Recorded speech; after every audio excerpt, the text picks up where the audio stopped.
Welcome back to the Seattle City Council Select Budget Committee meeting. My name is Teresa Mosqueda, Chair of the Select Budget Committee meeting. Today is Wednesday, October 27th, and the time is 2:01 p.m.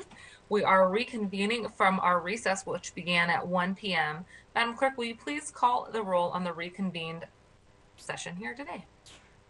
Lewis, Present. Morales, Here. Peterson, Here. Sawant, Present. Strauss, Present.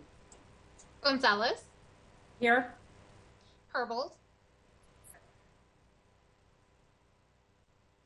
Juarez. Oh, thank you. Juarez Here. and Council Member Mosqueda. Present. 9 present. Thank you very much, Madam Clerk.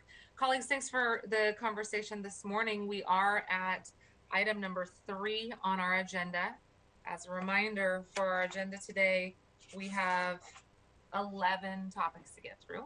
If there are any items that we don't get through today, I will be moving those over to tomorrow morning to try to adjourn close to 5 p.m. tonight. But please do continue to exercise restraint in your comments and explanation of your proposals. We do want to hear your questions and any additional contextual information you may have on the amendments in front of us, though. So thank you for the discussion so far today. I'm going to turn it over to Tracy after I ask the clerk to read item number 3 into the record. Please go ahead, Madam Clerk. Parks and Recreation for briefing and discussion. Thank you very much. Welcome back, Tracy. Good to see you. Thank you so very much, council members. I and my glowing colleague, Ann Gorman, will walk you through 14 council budget actions and 1 walk-on amendment for the Seattle Parks and Recreation Department. Moving to the very first one, SPR 1A1. This would add $3.1 million of general fund to Seattle Parks and Rec, Seattle Department of Transportation, and Seattle Public Utilities to extend the Clean Cities Initiative through the end of 2022. To remind council members that the mayor's 2022 proposed budget includes $6.2 million of one-time coronavirus funds to continue the Clean Cities program, but only through August of 2022. So this ad would add the additional dollars necessary to take it all the way through the end of 2022. The prime sponsor is Councilmember Juarez, with Councilmembers Peterson and Mosqueda as co-sponsors. Thank you very much. Councilmember Juarez, please go ahead. Thank you. So before I begin, I just want to share with my colleagues in the viewing public, we went back and looked at the PowerPoint presentations that were given to us by the executive and by central staff back on September 30th and October 1st. So a lot of what I'm sharing is a repeat, but I try to pull it all together to put it all in one place about why we want to move forward with the 3.1. Thank you, Chair Mosqueda and Councilmember Peterson, for your support on this. So every Monday, I do share with you all the results of this program, which I believe has been successful. I do this to demonstrate the need in our city and highlight the effectiveness of the program. The Clean City Initiative has quickly become a vital part of the essential governmental services we provide to our residents in our city. The Clean City Initiative is part of our city's coordinated response to homelessness. Seattle Parks, SPU, SDOT, OED, HSD's HOPE Team, and our county partners at King County Regional Homeless Authority are all working together, sharing information and solving the problems that we're dealing with now, with not only the unsheltered piece, but the cleaning piece of the park, but also finding services for those, our neighbors. So the city's strategy to address homelessness includes wraparound services, RV remediation, hygiene stations, and with Clean Cities funding, maintaining clean conditions for those who are living in our parks. The operational component, and I think you remember this from Superintendent Agarre when he talked about what the operational component would be for the city family, and that is, again, Seattle Public Utilities, SDOT, and Parks, is laser focused on cleaning, site restoration, staff safety, and staff training, which goes hand in hand with the social services piece provided by HSD and the King County Regional Homeless Authority.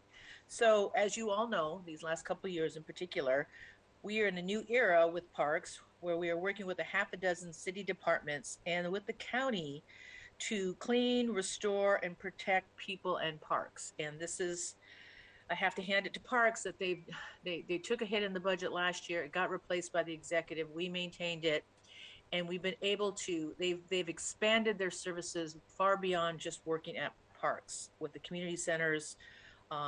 What they've done with the picking up the trash and the needles, working with the pre-K program, the food program, what community service centers have become, and of course the excess and some of the detrimental use and damage to our parks.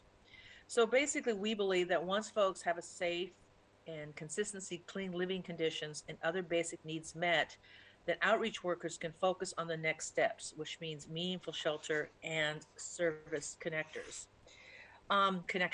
So cumulatively, the Parks Department has cleared 3.6 million pounds of trash, over 91,000 needles this year.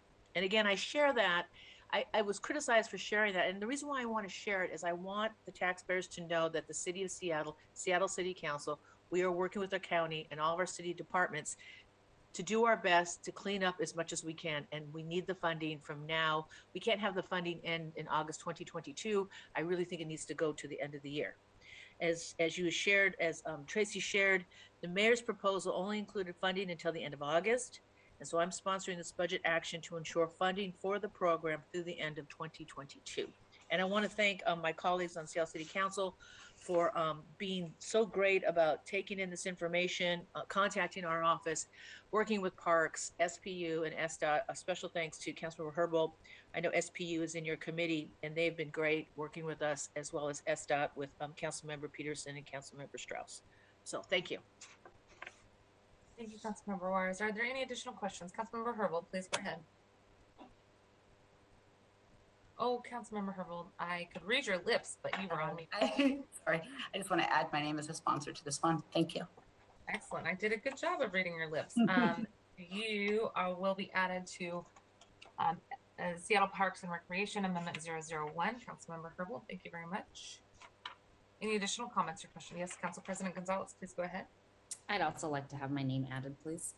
Thank you, Council President Gonzalez. Council President Gonzalez adding her name to SPR 001. Any additional comments? Wonderful. I really appreciate the work you have done, Councilmember Juarez, in keeping us updated and for your leadership on this amendment. One of the questions that I may have, Tracy, going forward is what potential additional capacities Seattle Department of Transportation, Seattle Public Utilities, and Seattle Parks and Rec may have to even do more. So not just continue this through the end of the year, but if we were to add additional capacity, what might that look like? And so it would be a matter, I think, of capacity within the departments to see how much more they could add to their list, but happy to work with you offline on that. Councilmember Sawant, please go ahead. Thank you. Just to indicate my desire to co-sponsor SPR 3A1. Okay, it's number 3, Councilmember Sawant. I'm sorry, SPR 1A1. I'm so sorry. Okay, no problem. Thank you, Councilmember Sawant, adding her name to SPR 001 as well. And Councilmember Herbold, just double checking that that's a leftover hand. Any additional comments? Oh, wonderful. Thank you very much, all. Let's go ahead and move on to 002. Very good. Moving to 002A01. This would add $171,000 to SPR to fund an after-school program for resettled kids living at Magnuson Park. This is sponsored by Councilmember Peterson as the prime and Councilmembers Juarez and Strauss as co-sponsors. Thank you very much. Councilmember Peterson, please go ahead. Thank you, Chairman Mosqueda. Colleagues, this modest investment would enable engaging in culturally competent after-school program for children of low-income families living in and around Magnuson Park with a focus on immigrant families. I appreciate the leadership role many of you have taken to create additional affordable childcare. And here's an opportunity to provide it immediately where there are over 850 low-income families currently residing at the park. These families living at solid ground housing, Mercy Magnuson housing, 70% of whom identify as BIPOC, as well as low-income immigrant families nearby. And this programming would support immigrant children. It would potentially fund programs such as Kids in Paper, which is a nonprofit for which we've received many emails of support. Thank you. Thank you very much. That just reminded me, do we have another kids in paper related amendment? Okay, wonderful. Thank you for the work that you've done and the work that kids in paper do and the support that you've outlined in this amendment. Are there any additional questions on 002? Council President Gonzalez. I would like to add my name as a sponsor, please. Thank you very much. Council President Gonzalez adding her name as a sponsor to 002. Thank you, Council President Gonzalez. Moving on to 003. 003A1 would add $50,000 of general fund to Seattle Parks and Rec to support adding pickleball court lines to existing tennis courts in the city. This is prime sponsored by Councilmember Morales with co-sponsors Councilmember Pursuant and Strauss. Wonderful. Councilmember Morales, please go ahead. Thank you. Colleagues, I don't know if you've been getting these calls, but we've got a lot of people interested in pickleball courts. We hear a lot, especially from seniors in the district down here in South Seattle, and other communities have reached out regarding inequity around pickleball court lines. So this proposal would allow us to add 25 additional pickleball court lines to already existing tennis courts around the city where there is a deficiency. I will admit, I did not know we had a deficiency, but I met with the Pickleball Association and we have a deficiency. So excited for the opportunity to begin to address that with this amendment. Thank you, Council President. Excuse me, Council Member Morales. Any additional comments or questions on this? Moving right along. Thank you very much. SPR 004A001. This would add $250,000 of general fund to Seattle Parks and Rec to fund the Green Lake Small Craft Center redevelopment. Just to remind council members, the 2022 proposed budget does include $1.25 million in funding for this project in the Major Projects Challenge Fund. This is prime sponsored by Councilmember Strauss, as well as Councilmember Juarez and Lewis as co-sponsors. Thank you, Councilmember Strauss. Please go ahead. Thank you. And just before I jump in, Tracy, can you confirm that is the correct number? I understood it to be $750,000. There's $750,000 that was called out in the budget, but there's also another $500,000 in the Major Project Challenge Fund that will go towards this project. And I think this is consistent with what you had been told earlier this year by the budget director, Ben Noble. So that is the latest confirmation I got from Seattle Parks and Recreation. Okay, that is new information to me and always good to receive good news. And so, colleagues, this amendment seeks to help close a budget gap for the Green Lake Small Craft Center, also known as the Green Lake Boathouse. This is a multi-million-dollar project that is shovel-ready and within dollars or inches of being completed. This is one of two boathouses in the city and serves the entire city. The other boathouse is located at Stan Sayers Park in South Seattle.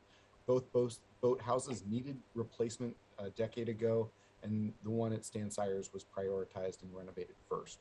The Green Lake Boathouse is the only place in North Seattle that provides low-cost rowing, paddling, and sailing all in one place. As well, we've had a number of Olympic medal winners coming out of the programs there. So that is despite the Green Lake Boathouse in need of serious replacement. The current facility is not ADA accessible, does not meet seismic safety requirements, lacks proper ventilation and lighting, and is too small for the current usage of the building.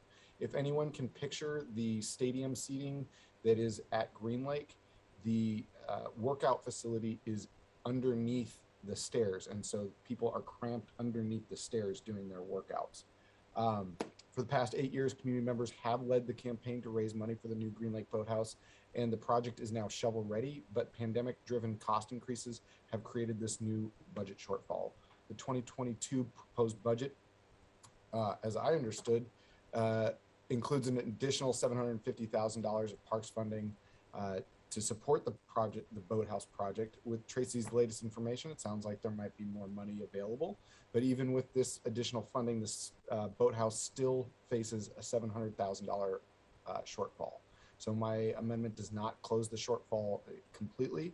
And the amendment proposes to add this additional $250,000, which we expect to be matched by private donors for a total of $500,000 impact. So this amendment, the desire is to use it to be matched and double the funding. So after 8 years of designing, planning, and fundraising, it is important that we support the Boathouse in closing this budget gap so that we can break ground before previous donors or grants walk away, and so that we can send more Seattleites to the Olympics to win gold.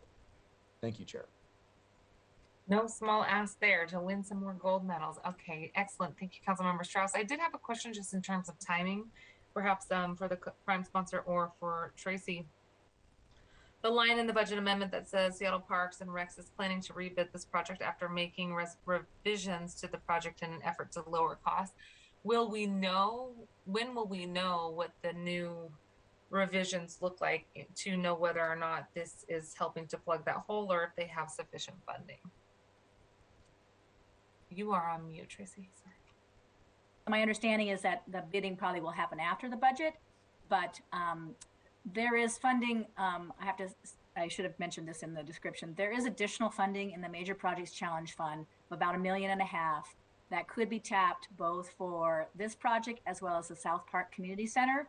So there is some additional funds that would be available to help fill a gap if the bids come in above what the bid was last fall. I think with the bid that they had last fall, hoping that things haven't worsened, they think they would have enough with the addition of the funding here proposed, as well as the money that's actually in the Major Project Challenge Fund.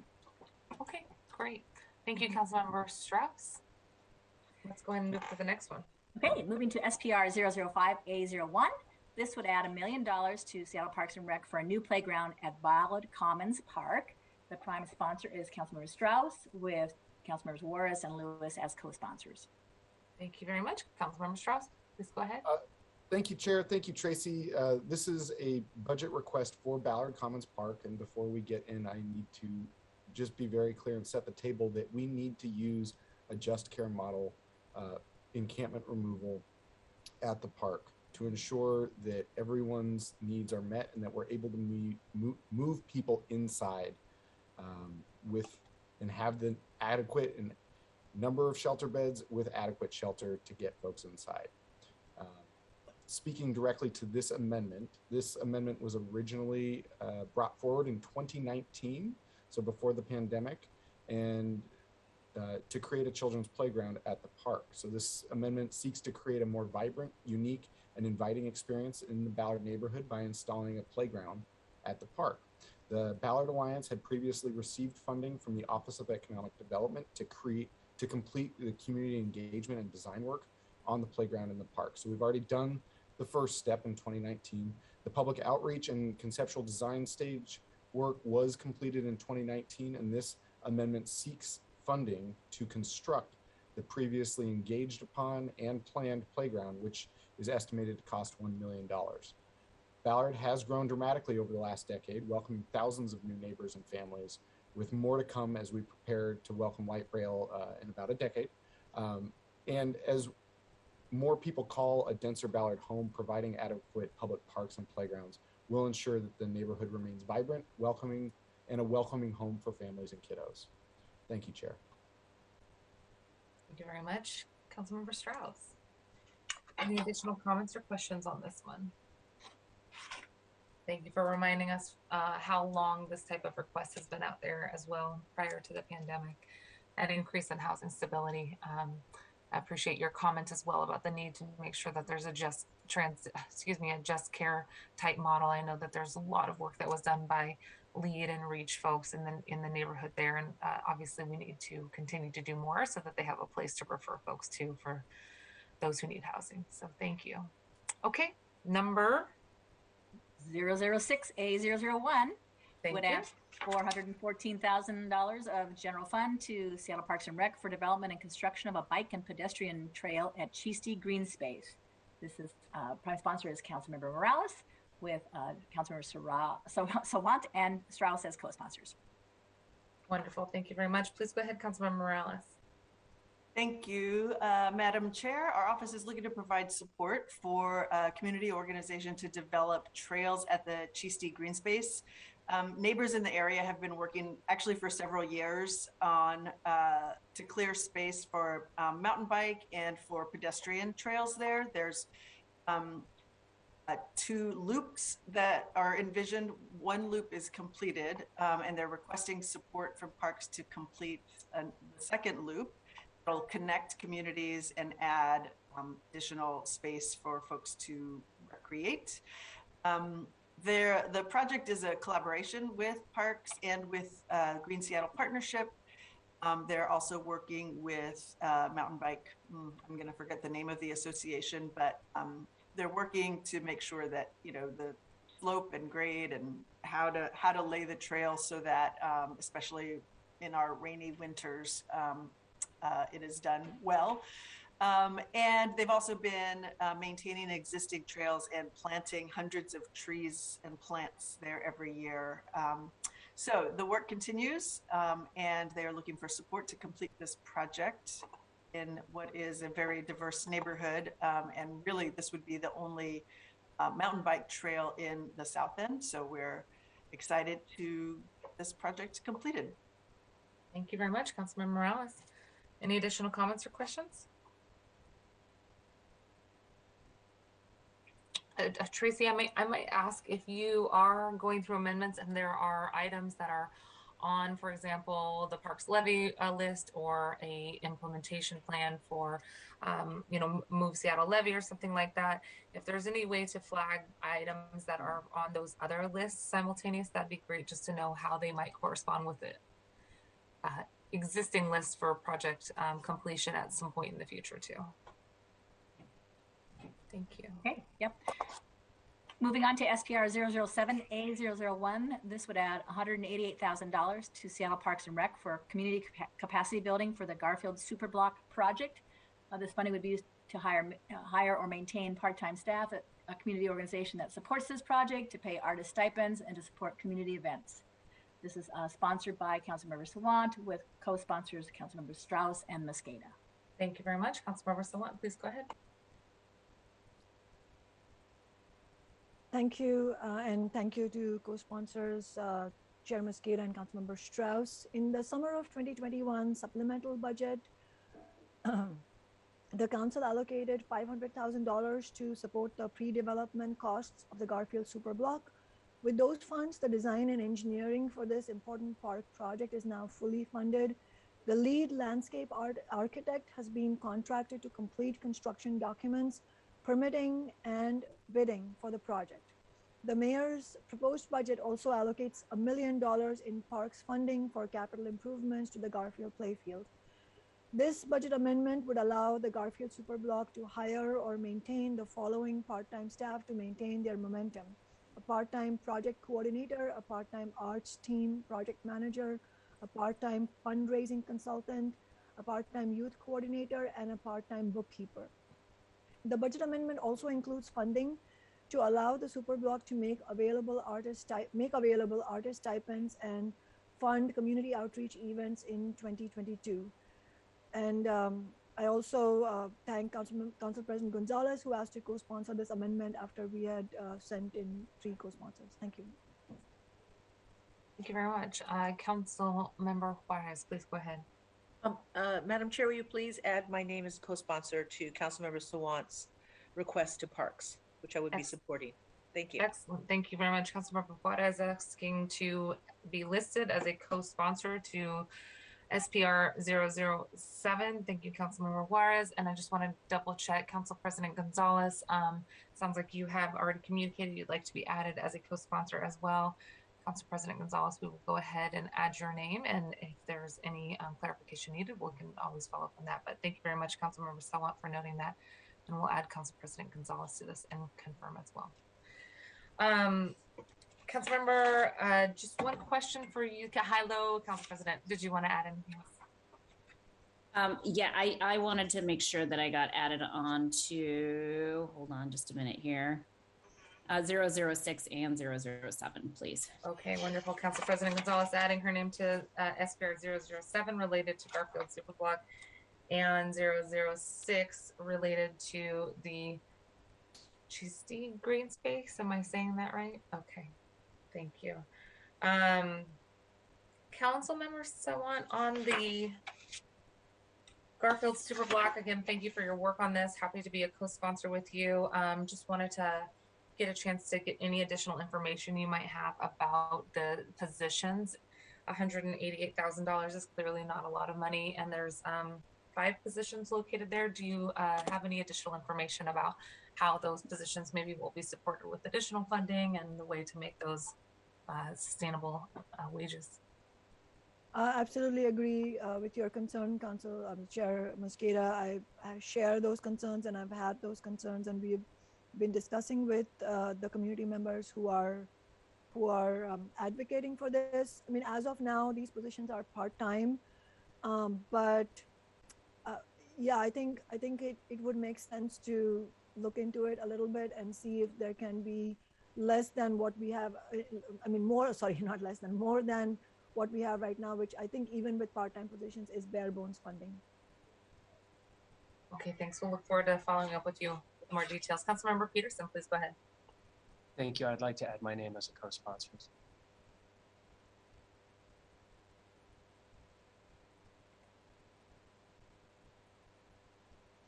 On mute that whole time. Councilmember Peterson, thank you very much. Adding your name to SPR 007. Thank you, Councilmember Peterson. Okay, let's move on to SPR 010, number 10. Handing it over to Ann Gorman. Thank you, Tracy. Good afternoon, Madam Chair and council members and Gorman Council Central staff. First thing I'd like to do here for SPR 10A1 is note an error in the file in your packet. We currently show Councilmember Morales as a co-sponsor of this amendment. That should, of course, be Councilmember Juarez. Sincere apologies to you both, and thank you for the opportunity to correct that. SPR 10A1 is sponsored by Councilmember Strauss. This would add $1 million in one-time general fund to Seattle Parks and Rec to support site restoration in city parks and right-of-way areas. There's been damage to a lot of parkland and facilities due to prolonged use and misuse during the pandemic, and this funding increment would supplement $2 million in one-time funding from the cumulative reserve subfund that is in the proposed budget for the same purpose. Thank you very much. Councilmember Strauss, anything else to add? Yes, I'll keep it brief. And colleagues, the next number of amendments are all mine because I love the parks so much. And just by way of background, there's already, as Ann correctly stated, there's already $2 million in the transmitted budget for parks remediation. I initially was looking to add $2 million and have been talked down to $1 million, which I think is still appropriate because the remediation efforts in our city park, there's so much to do. This parks remediation funding is distinct from the Clean Cities effort that Councilmember Juarez spoke to just a few moments ago, which is focusing on the city's effort to remove trash and debris. And we all know of the success because she reports to us on a regular basis of the success of Clean Cities. Park remediation is different. It includes efforts like replanting, reseeding grass, repairing lighting and irrigation systems, and conducting soil remediation for places that have been heavily impacted.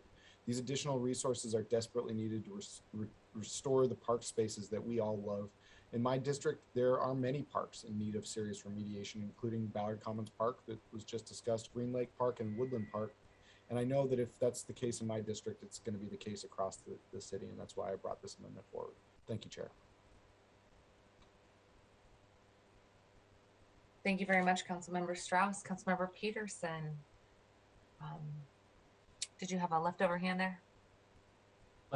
Leftover hand. I'm already a co-sponsor on this. Thank you. No problem. Thank you very much, Councilmember Peterson. Council members, any additional questions or comments on this? Wonderful. Thank you very much. Let's move on to number 11, Parks. SPR 11A1, also sponsored by Councilmember Strauss, co-sponsored by Councilmembers Lewis and Peterson. This would add $430,000 in one-time general fund to Seattle Parks and Rec to support the establishment of a small dog park on a parcel in Ballard that is currently in the SDOT right-of-way. It would also add a proviso restricting the use of these funds to the creation and the maintenance of the new facility. SDOT would transfer the site jurisdiction to Seattle Parks and Recreation, which would make improvements consistent with its standard in other city dog parks, for instance, the installation of fencing and plumbing. Thank you very much. Councilmember Strauss, please go ahead. Thank you. Anne did a really wonderful job summarizing this. I'll add a little bit more context that the neighbors surrounding this SDOT right of way that has trees and is a park-like setting, they've been working on this effort since probably 2016 or 17 because they want to see a more active use of this space. This amendment would add funding to create a dog park at the Leary Triangle in Ballard. I've been in discussion with community members since last year about how we can establish future activation of the Leary Triangle, which is currently SDOT owned land. Again, I will highlight for the record that there are folks living outdoors there today and currently. And again, the efforts that I'm discussing here would have to follow a just care model response. For the record, always has to be stated. When we've engaged with the community, we did a survey and had a statistically significant response rate, which is quite astounding. And the leading idea has been a dog park, as well as potentially a skate park or a food truck corral activation in the future to create a unique entryway to the city's brewery district, which is surrounding that area. This $430,000 budget amendment would cover the cost of creating the dog park, as well as the initial operating and maintenance costs. Additional operating and maintenance funding would be needed in future years to be dedicated once those costs are better understood. So what we have, colleagues, is we have a triangular space of land that is not streetscape, but is owned by SDOT. And then adjacent to it, we have a underutilized street. And so what my request is here is for the triangular section of the SDOT land. And this would be the first step to then also creating more pedestrian space in the currently used street. So it's a multi-step process. And this is the first step in expanding our public space using the right of way. I've been in conversation with Parks and SDOT about reclaiming the street for use again as a skate park or food truck corral or another community-driven request. This is the first step because we have a known understanding of the triangular space and the desire for a dog park. And our next step will be reactivating our streetscape to be more pedestrian friendly. Thank you, Chair. Okay, thank you very much. Is there any additional comments or questions, colleagues? Shy Dog Park. Okay, thank you very much. Let's go on to the next one. SPR 12A1 is sponsored by Councilmember Strauss, co-sponsored by Councilmembers Morales and Lewis. It would add $119,000 in ongoing general fund and one FTE Strategic Advisor 1 to Seattle Parks and Rec to support the Seattle Conservation Corps. Specifically, this would establish and fund a new position to expand and sustain the Corps' pipeline of projects which enrollees work on. The proposed new position would be tasked with expanding and sustaining the pipeline of projects that enrollees work on. It would also initially lead analytical work on expanding the program itself, and then track and report on program outcomes. And just for some context, the Seattle Conservation Corps provides people experiencing homelessness with training and experience in a structured green jobs program. And enrollees' project work benefits both community members and the environment. Well, thank you very much. Please go ahead. Councilmember Strauss. Thank you, Chair. Thank you. And colleagues, this is the budget amendment that I'm the most excited about. There's really great stuff that we're going to be doing with the mobile crisis team. Happy to talk about this. But the Seattle Conservation Corps is one of Seattle's best kept secrets. I am biased. I'm an alumni of the National Civilian Community Corps, which is a similarly structured program, but it is an AmeriCorps program, served 2 years there. The Seattle Conservation Corps program provides employment in green jobs to people experiencing homelessness. This is a step out of homelessness with a job. Typically, the Conservation Corps enrolls about 50 people at a time. The program is currently ramping back up to typical levels after having to reduce service dramatically during COVID. In future years, I'm very interested in expanding the Conservation Corps program, both as a strategy to address homelessness and as a conservation effort. While I initially had wanted to expand the Corps by another cohort immediately, I was told that we need to scale up the program. And so this amendment seeks to add one FTE to the Conservation Corps to assist with the program administration and to prepare for that future expansion. And this would include identifying more city projects that the Conservation Corps enrollees can be employed on, and understanding what other changes need to be made before scaling up. The amendment also requests a report from Parks Department on program outcomes and opportunities to expand the program in future years. Again, this is another moment where I'm asking for a report and asking for the funding for the staff to do that report as well. Thank you, Chair. Thank you, Councilmember Strauss. Thank you for noting your enthusiasm for this one. Duly noted. And are there any additional questions or comments? Councilmember Peterson. That compelling pitch, I must sign on as a co-sponsor. Thank you very much, Councilmember Peterson. Councilmember Peterson adding his name to Seattle Parks and Rec Amendment number 12. Thank you.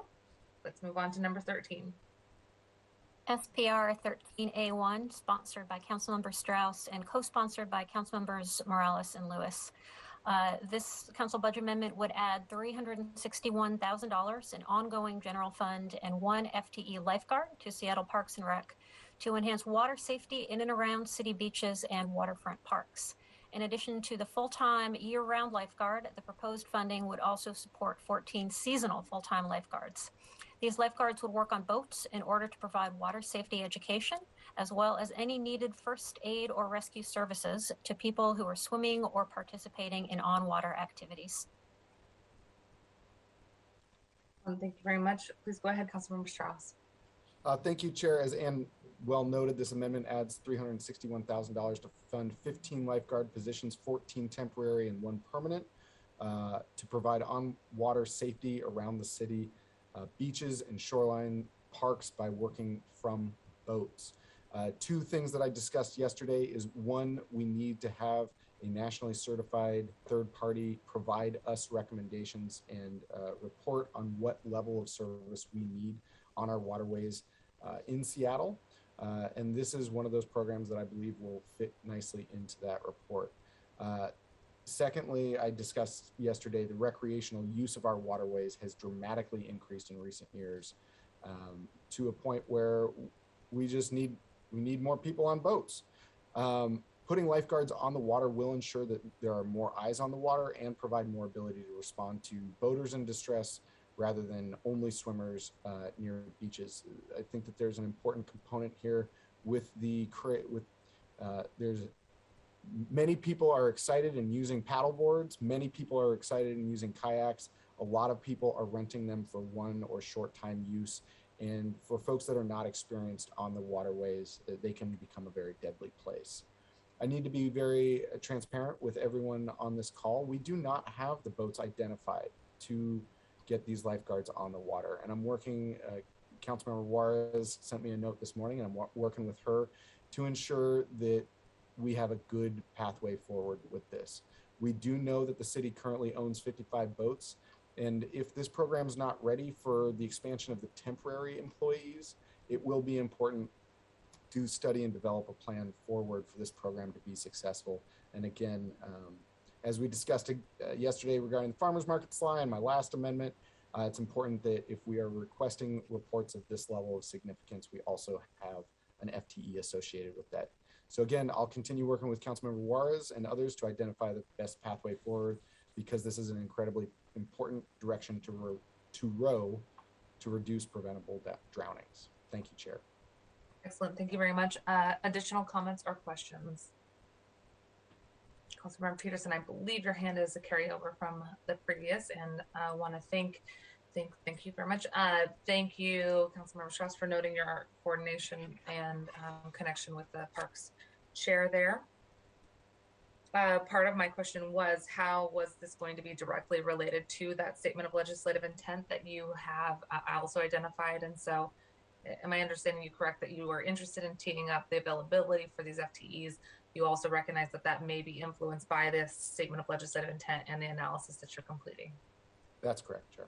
Okay, thank you very much. All right, I have a walk-on amendment. That is our last one here. Seattle Parks and Recreation walk-on number 1 from Councilmember Peterson. There's actually one more, SPR 14A1 before the walk-on. Sorry about that. That's Didn't mean okay. to cut you off there. SPR 14A1 is sponsored by Councilmember Strauss, co-sponsored by Councilmembers Morales and Lewis. The CBA also seeks to enhance water safety by the addition of $725,000 in ongoing general fund and 10 FTE to Seattle Parks and Rec. These new employees would also work on boats, providing water safety education and first aid and rescue services, and they would enforce the City Parks Code and issue citations to the extent allowable under the Seattle Municipal Code.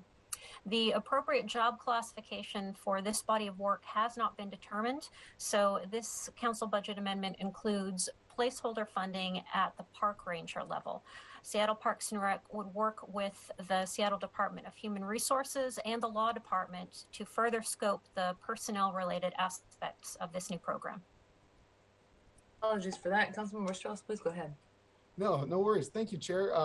Because these are similar and different amendments, and thank you, Ann, for that clear description. I am agnostic at what level or what job classification this position retains, whether it's a ranger or just a parks employee. I'm agnostic. What is important, and as Councilmember Juarez reminded me today, lifeguards are mostly teenagers here in the city of Seattle. In many other cities, we have adults working as lifeguards, and here in the city of Seattle, we have teenagers. And that's the important distinction between this amendment and the previous amendment. This would be for adults, adult employees on boats. This amendment would provide funding for 10 year-round parks employees to work on boats to provide on-water safety. Park employees, rather than lifeguards, will have a broader role, including reminding boaters of safe boating practices, providing water safety education to boaters and paddlers, and in addition to assisting distressed boaters or swimmers. Parks employees would also provide more eyes on the water at a time when we have higher levels of water recreation. And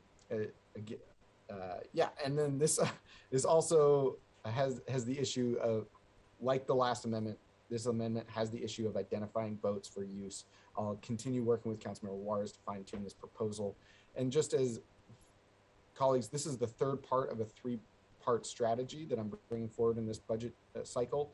The first being requesting the study for the correct level of service on our waterways, and lifeguards on boats to have more lifeguards patrolling our waterways, and then this one to be able to provide the Parks Department the assets and resources that they need to keep our water parks safe. If you think about South Lake Union Park, Gasworks, Golden Gardens, Seward Park, there are a lot of parks that have water adjacent to them, and it's important for the Parks Department to also be able to ensure that everyone is behaving safely in those spaces and reducing preventable drownings. Thank you, Chair. Thank you very much, Councilmember Strauss. I want to note our colleague, Councilmember Herbold, has also asked to be listed as a co-sponsor to this item 014 and 013. So Councilmember Herbold, thank you for being listed as co-sponsor to SPR 013 and 014. Any additional comments or questions? Now I think we're ready to move into the walk-on. Thank you very much, Anna. This council budget amendment is SPR Walk-On 1. It is sponsored by Councilmember Peterson. It would add $190,000 in general fund on an ongoing basis to sustain the current use of the Laurelhurst Community Center and its staffing by Seattle Parks and Rec employees. The 2022 proposed budget ends Seattle Parks and Rec programming at this facility and converts it from public to rental use. It also transfers the community center staff to the Rec in the Streets program. The community center is adjacent to a public elementary school where a significant proportion of students' families are BIPOC and or low income, and this is also true of community center visitors. Thank you very much. Councilmember Peterson, please go ahead. Thank you, Chair Mosqueda, and thank you, Ann, for that summary. Colleagues, when was the last time you heard of the Parks Department permanently closing a community center in Seattle with no advanced community notice or outreach? My earlier amendment request was about adding a program to Magnuson Park. With this amendment, I'd be asking you to retain an existing community center that's been providing programming for people throughout Northeast Seattle for decades.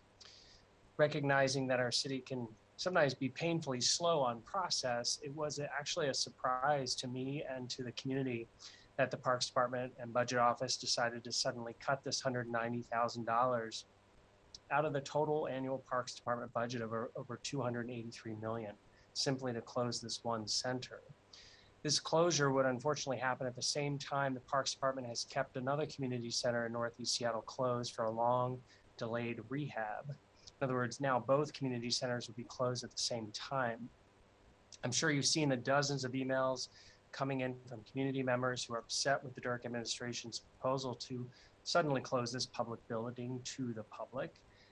And I know the community is very open to whatever type of programming is available at the center. They just want to keep it open, the building open to the public.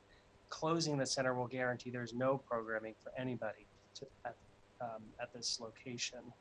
So if a majority of my colleagues, I hope you consider restoring this $190,000 if you're not able to do it during this fall budgeting process. I look forward to working with you all on how best to restore and reopen the center as soon as possible in 2022. Thank you. Thank you, Councilmember Peterson, for bringing this forward. This is definitely something that we've heard about in our communication from constituent. I'm just wondering if central staff might be able to remind us a little bit about the history or the why this center was slated for closure from the executive. I don't have too much background on this. I'll follow up. I'll follow up some more. I think that this decision was made partly because of there are other community centers within a 3-mile radius of the Laurelhurst Community Center, and I think that park staff believe that some of the patrons will be able to go to some of those, will be able to go to the other community centers and take advantage of the programming there. The Laurelhurst Center also is not open and programmed for a large number of hours per week, unlike some of the other community centers. But I will get some more specific information and follow up. Okay, and I see Tracy on the line here too. Tracy, anything to add? Anne's done a good job of describing it. It is a more limited facility. It doesn't have a gym. It has only a number of meeting rooms. It is also just part of the plan for the Parks Department to start delivering some of their recreation programs to other communities where they don't have recreational services. They started this with the pandemic. It's so the staff and the funding that go along with the staff are helping to fund that Rec in the Streets program. Is in fact trying to get to other communities that have no recreational opportunities in the South End and so forth. So it is their way of beginning to expand recreational activities to other locations in the city. And they felt like this was a center that has limited capacity for providing recreational services, and has said other locations nearby. They felt like this was one where they could make that a transition at this time. Okay, thank you for that background. Appreciate it. For those of us who haven't been following as closely on this topic, I know that that is helpful. And Councilmember Morales, I see you, and then I see Councilmember Peterson. Please go ahead. Thank you, Anne and Tracy, for that background. My question has changed now. Can you just confirm that this isn't the plan here is not to sell the facility, so it will stay in city ownership? It will just be rented out rather than have sort of regular programming from That is correct, Councilmember. Similar to what we've done at Alki with the bathhouse, and also at Golden Gardens with the bathhouse. Those are similar type of limited use facilities that can be rented for various events, including activities, weddings, but also different recreational opportunities. If you had a nonprofit, for example, that wanted to operate, they could do something like that at those facilities as well. So yes, it stays in city ownership and would be available for rental for a whole range of purposes. Yep. Thank you. And Councilmember Peterson, I think to close us out. Thank you, Chair Mosqueda. I just wanted to address how it was presented in the budget document from the Dirk administration as basically a false choice between this program or that program. Out of the $283 million, they can do both programs, and I'd be happy to work with the Parks Department on how to reallocate those funds, because and throughout the city budget, it's very inefficient to shut down a program that's been operating for decades. So thank you for your time. Thank you very much, Councilmember Peterson. Okay, thank you, Ann and Tracy, for your work here today. We are going to move on to our next item of business, that is Seattle Police Department's budget.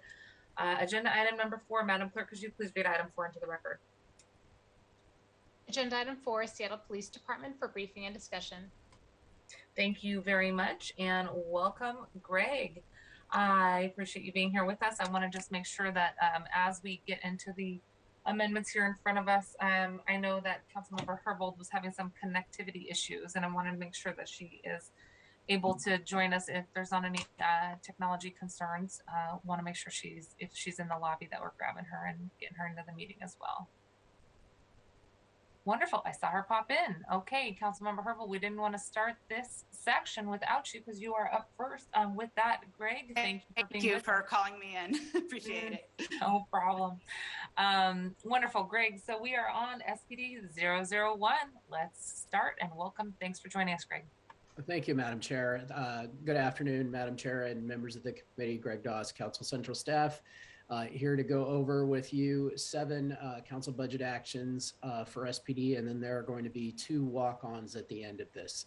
And so we'll go ahead and jump right in with SPD 001A001, which is a statement of legislative intent that is sponsored by Councilmember Herbold, and it's co-sponsored by Councilmember Peterson and Council President Gonzalez. The statement of legislative intent would request that the Seattle Police Department provide quarterly reports to the Public Safety and Human Services Committee on police staffing, overtime, finances, and performance metrics. These are the same reports that SPD has been providing to Central Staff this year, and that Central Staff has been using to provide the quarterly updates on staffing and financing at the department. And they would continue to provide those reports through the next year. Councilmember Herbold, thank you for being here with us. Please go ahead and provide any additional context. Thank you so much. I'm a little bit at a disadvantage here. I am on my phone having had my internet go down, but I think Greg did a great job as always describing this particular request. It just simply continues the reporting requirements that the council required last year, standardizes them to be quarterly in 2022 in alignment with the central staff's ability to process and analyzing them. And this will give the council needed transparency into SPD's operations and spending that will allow us to perform our oversight role. Thank you very much. And Councilmember Herbold, you're coming through loud and clear, and we can see your image. So thank you for finding an alternative way to join us and be present today. Thanks for this. Colleagues, do you have any questions or comments on this first SPD related amendment? I have one question, Councilmember Herbold. I know that you've done some requests in the past along the same lines, for example, on overtime. Just any additional context, either Greg or Councilmember Herbold, on how this compares to the previous request for data that the City Council has asked for. Greg can, I think, address some of this, but some of the data, the reports that we've been requesting have been coming in on a monthly basis because that's what we asked for. But the reality is that central staff has been, although letting us know where all the information is held, they have been sort of doing the analysis around even those monthly reports on a quarterly basis. So that is one substantive change, but I think it will not in any way hamper or lessen our ability to have fiscal oversight of those items. Wonderful. Greg, anything else? No, Councilmember, that's a great summary. The data is exactly the same. We get the same level of detail, exactly the same data that we've gotten before. But hopefully you all won't have to be crunching those numbers and doing the analysis. Okay, great. Wonderful. Let's move on to number 2. All right, SPD 002A001 is a statement of legislative intent that is sponsored by Councilmember Juarez and co-sponsored by Councilmember Herbold and Council President Gonzalez. This particular statement of legislative intent would request that SPD provide to the Public Assets and Native Communities Committee a report on the department's collection and management of data associated with murdered and missing Indigenous women and girls. The Seattle Police Department was provided with funding and position authority for a Strategic Advisor 1 last year to manage data with MMIWG cases and to manage the coordination of data with several different units within SPD to make sure that communication was happening between units on these cases and that data was being exchanged. And this would simply request a report to make sure that that is actually indeed happening. Thank you very much. Councilmember Juarez, any additional comments? Yes, thank you. I'll be brief. So the council took a leadership role in instituting a response in 2019 to the National Missing Murdered Indigenous Report drafted by our own Urban Indian Health Institute, a project led by Abigail Elkahawk. The statement of legislative intent would have SPD report to the Public Assets and Natives Committee on how well it has implemented best practices across multiple units to ensure collection, reporting, management, and data of missing murdered Indigenous women and girls, and now I believe it's missing murdered Indigenous peoples. I would like the report due May 2022, and let me just, if some of you who were around back in 2019, we were the first city to pass an ordinance for missing murdered Indigenous women and girls, patterning it after the federal law. We passed that in fall of 2019. And SPD, I believe, hired the staff person with subject matter expertise working with United Indians and the Urban Indian Health Institute in 2020. And so we have been meeting almost weekly for a lot of issues, boarding schools, all kinds of stuff, nationally with Secretary Deb Haaland's office. So I'm really proud to share that the state, other cities, and the federal government are very anxious to see the data that Seattle hopefully has collected, since we rank #1 in the country with missing murdered Indigenous women and girls. So this is more than just a check-in. And I think we saw in the news that we had one woman missing in Utah, whereas in the less than 10 years, we've had over 800 murdered Indigenous women missing in that state alone, and nobody went looking for them. So all that aside, this is why it's really important for our city and particularly for our committee to get this information out and continue working with Abigail Elkahawk and the Seattle Indian Health Board so we can finish the last report. And I know that the state convened a more deliberate committee, but I still think ours is pretty good. So thank you. And thank you for your leadership on that, council members. Morales, please go ahead. Thank you. I just want to thank Councilmember Juarez for the leadership that you've shown on this. I think this is really important, and I know that we are all frustrated and saddened by this continued situation of Indigenous women and girls being forgotten. As somebody who grew up in Texas, I can tell you that Mexican women on the Texas border regularly show up murdered, and not very much happens. So I totally understand and would like to co-sponsor this as well. Thank you. Thank you, Councilmember Morales, adding her name to SPD 002. Thank you, Councilmember Morales. Okay, colleagues, Councilmember Sawan, please go ahead. Just adding myself as a co-sponsor. Thank you. Thank you very much, Councilmember Sawan, adding her name as a co-sponsor. Councilmember Sawan. Thank you very much, Councilmember Juarez, for the summary and for your leadership on this issue. Let's move on to SPD 003. All right, thank you, Madam Chair. SPD 003A001 is a proviso that is sponsored by Council President Gonzalez and co-sponsored by Councilmember Herbold and Councilmember Morales.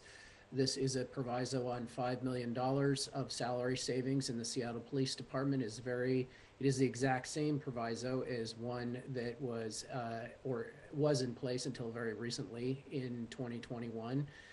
The CBA assumes that SPD will, in 2022, realize up to $5 million of salary savings due to differences between the projected staffing plan and actual staffing plan, due either to not enough hires or too many separations. It is the council's intent to pass legislation at some point in time during 2022 that would take up to $5 million of salary savings if it is indeed available and held by this proviso. Yes, go ahead, Council President. Thank you so much, Madam Chair. So as Greg just described, this proviso would renew the $5 million proviso on salary savings that was imposed on SPD for the 2021 fiscal year. This is an important budget accountability tool to employ, and as Greg so aptly described, should SPD underperform their staffing plan with less than projected hiring numbers, greater than projected attrition, or both, there could be significant salary savings, just as there were this year. So this proviso prevents the department from repurposing those funds for uses such as unauthorized overtime expenses without council approval first. And as evidenced by the many high-cost proposals for alternative community safety response programs proposed in this budget, I believe that it is critical that we continue to squeeze excess funds from the department for the purpose of funding the expansion of our harm reduction public safety efforts that are also alternatives to ongoing law enforcement. There is one flag that I'd like to raise for you, Madam Chair. The budget action item as drafted is almost a carbon copy version of the one that we did last year. There is some language in there that I'd like to have modified. In particular, I do think that the decisions around lifting the proviso on salary savings should be left to the end of the year, as opposed to coming up mid-cycle, so that the council has a full sense of what the breadth of the salary savings are going to be, and therefore has a better sense of the collective amount of dollars that would be available for other council priorities in the area of public safety. If we, for example, commit through the budget action to, for example, use salary savings in the mid-year or the first quarter supplemental or the second quarter supplemental, we won't at that time have a clear picture of what the totality of the potential salary savings are. So I'd like to just suggest that temporally we look at repurposing and evaluating the salary savings proviso at the end of the year, as opposed to at other periods of time. Thank you, Council President. I have made a note of that that change request that you've indicated. And Councilmember Herbold, you are next, and then Councilmember Morales. Thank you. Really appreciate, Madam President, bringing forward this amendment this year. It is aligned with my hopes that the council moving forward could continue to exercise oversight around the department budget. My concern with the discussion around lifting the proviso at the end of the year is a concern of what might happen. I understand that these are provisoed, but we've had some questions around provisoed funds in the past. And I just don't want to create a situation where SPD moves forward and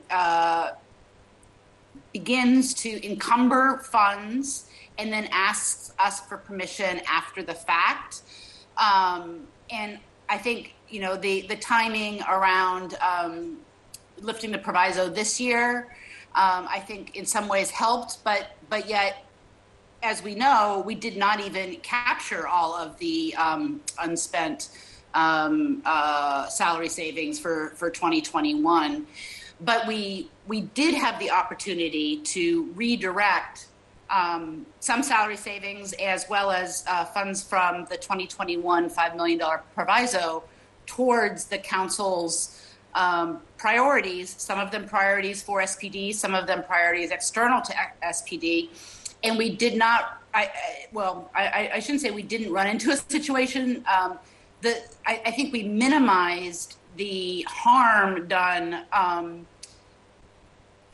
in those instances, because there were some instances where the department had basically begun to encumber responsibility for expenses, particularly in the area of technology investments. And I'm just concerned that if we wait until the end of 2022 to do this exercise, the answer we're going to get is yes, those dollars were provisoed, but we've begun to spend them all anyhow in the expectation that council would lift the proviso.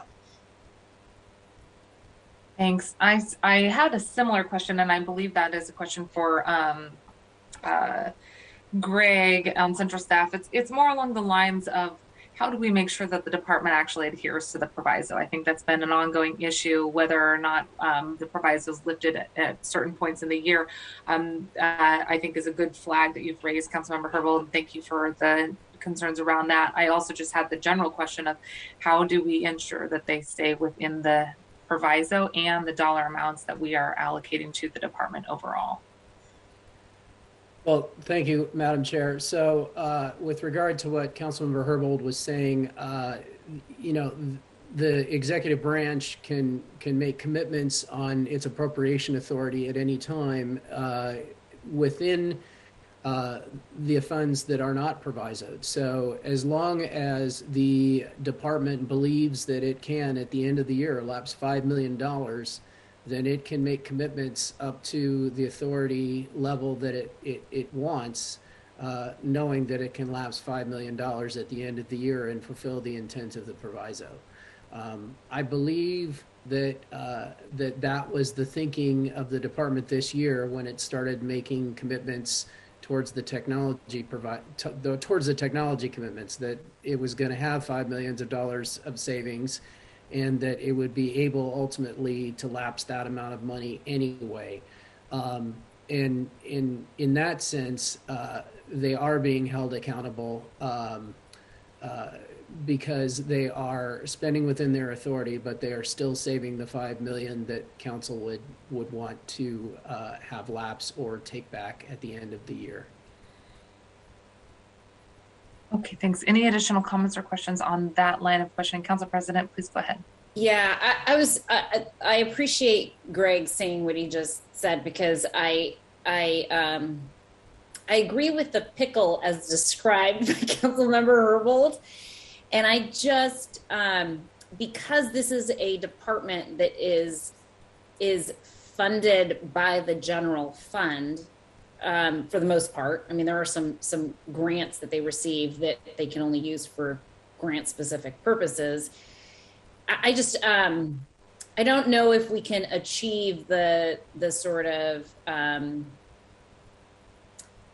the sort of dynamic of respecting the proviso, but finding money in other parts of the general fund to encumber the dollars in a way that Councilmember Herbold described. I just don't know if we can I don't know how to achieve that through a proviso that is only on $5 million of SPD's general fund. And I think that complexity exists regardless of the timing of when the council makes its decision to revisit the proviso.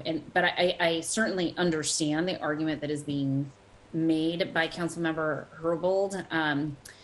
But I also I'm not sure that the timing alone of the reconsideration of the proviso is going to solve for what we have seen the department engage in terms of how they encumber dollars in other parts of their general fund that we have not provisoed. Follow up on this item before going to Councilmember Morales. Greg. My question is actually around the same issue. Yeah. Okay, go ahead, Councilmember Morales. Why don't you put it on in there? So I was going to ask sort of the same question about this and about number 6, which is whether, and it doesn't sound like they do, whether either of these actually abrogates the positions as they become vacant. And I think we've had this conversation in the past, but I think that that is how we deal with this issue as we're talking about shifting the way we allocate resources, the way we invest in upstream preventative alternatives for community safety. We baseline, what dollars used to be in the general fund baseline for SPD get shifted to baseline general fund for community safety or for health or for participatory budgeting. So I think that is the kind of structural change in how we allocate what general fund looks like that community is asking us for, and that I think we have all agreed is part of the solution. So I am eager for us to get to the part of the conversation where we decide that there is going to be some abrogation of some number of positions, and that funding will be made available as baseline for these other preventative measures that we want to be taking. Yeah, Councilmember, thank you, Councilmember Morales. In answer to your question, no, none of the positions, the 134 that are currently producing salary savings, are being abrogated by any of these actions. The money, the vacancy savings for all of those positions, however, is being spent either by the department or by these actions. So abrogating the positions would not create any more money in this budget, but you do, however, note the policy consequence of abrogating those positions in future budgets.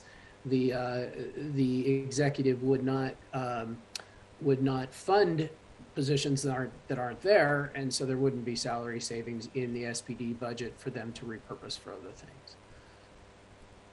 Okay, I think Councilmember Herbold has a follow-up question, and then we'll go Councilmember Sawant. Thank you. In response to Madam President's comments, I totally agree that having the conversation around how to spend a potential $5 million in salary savings earlier in the year does not solve for the problem that we're describing. Mm-hmm. I do have the sense that it reduces the scale of the problem, and that is my goal in having that discussion earlier. I'm wondering, Greg, if you could speak to what happens if the department spends everything but that $5 million and then needs to pay people at the end of the year, for instance, for separation pay or long-term leave or some of the things that we've been asked to pay for at the end of the year. Thank you, Councilmember. I think what you're implying there is that they overspend their budget, that they indeed don't leave $5 million, that they have intent to leave $5 million, but they get to the end of the year and they wind up needing it for these things that you've mentioned. Is that correct? The question is, you're rephrasing the question maybe more accurate. The question, as has been suggested to me by another, is that I should ask what happens if they spend everything but the $5 million and need that $5 million to pay people at the end of the year, which I think is a slightly different. I think it would mean that they would need to go to the $5 million to pay. Yeah. Right, rather than allowing the council to have that sort of conversation about what its priorities are. They would come to us and argue, we have these costs associated with paying people that we have no discretion about paying. I'm sorry, it wasn't soaking in the right way. To be clear, they would spend the money, they would pay the people, and they would create an exception. They would create a legal exception. They would overspend their budget, and the council wouldn't get the $5 million, and that would be something that would have to be legally fixed through legislation in the following year Allie, anything to add to that? Yeah, I would just add, I think it can play out in two ways. One is that they are reaching the end of the year and they come to the council with legislation and ask you to lift the proviso, because if you don't, they will run out of money, which is in fact the situation that we found ourselves in at the end of last year, and then still continue to have issues. So I think it either is that they just overspend their budget, as Greg described, and ask for an exception in the following year, or they ask you for either to lift the proviso or increase their appropriation authority, which both things occurred in 2022. So it is a challenge, but I think I'm hearing some consistency in what people hope to achieve, and I think there is a way to try to find a middle ground here, and Greg and I can talk more about how best to construct this proviso to achieve the goals that Council President Gonzalez is outlining, which is before we make decisions about how to repurpose funds and all of those things, let's have a better sense of where we're really going to end the year, but also not create a situation where Council is in a difficult situation to do anything but lift the proviso or increase appropriation. So I think there's a little bit more thinking we need to do on how best to achieve the goals here. Perfect, thank you. Yep, and I know that Councilmember Salon has her hand up, but just to sort of put a fine point on what you just said, Allie, like, I agree that we need to continue to have the highest degree of budget accountability possible, but I also want to know how big the pot is so that we have an idea of what realistically the salary savings are in this area. And if there's a way to accomplish that earlier in the year, then I'm all in for that. But I'm having a hard time finding a way to have a high level of confidence in how big that pot of savings is going to be. So early on in the year or mid-year, but you all are greater experts on this than I am, so perhaps you might be able to guide us in the right direction. Well, I appreciate the follow-up work that will happen on this. Thank you for the discussion, Councilmember Swan. I'm going to turn it to you. I do want to note as well, colleagues, we have a handful more on SPD, and then we have a whole slew of other departments, and my hope was that we were going to have SPD wrapped up by 3:30. So let's keep going here after with this last comment. And Councilmember Herbold, I'm thinking your hand is a carryover, so I'm going to hand it over to Councilmember Sawant to close us out. Thank you. I just have a question for Greg. Last year during the budget votes, there were several provisos put on the SPD budget with the stated intention to use SPD salary savings to support community investments instead of the bloated police budget.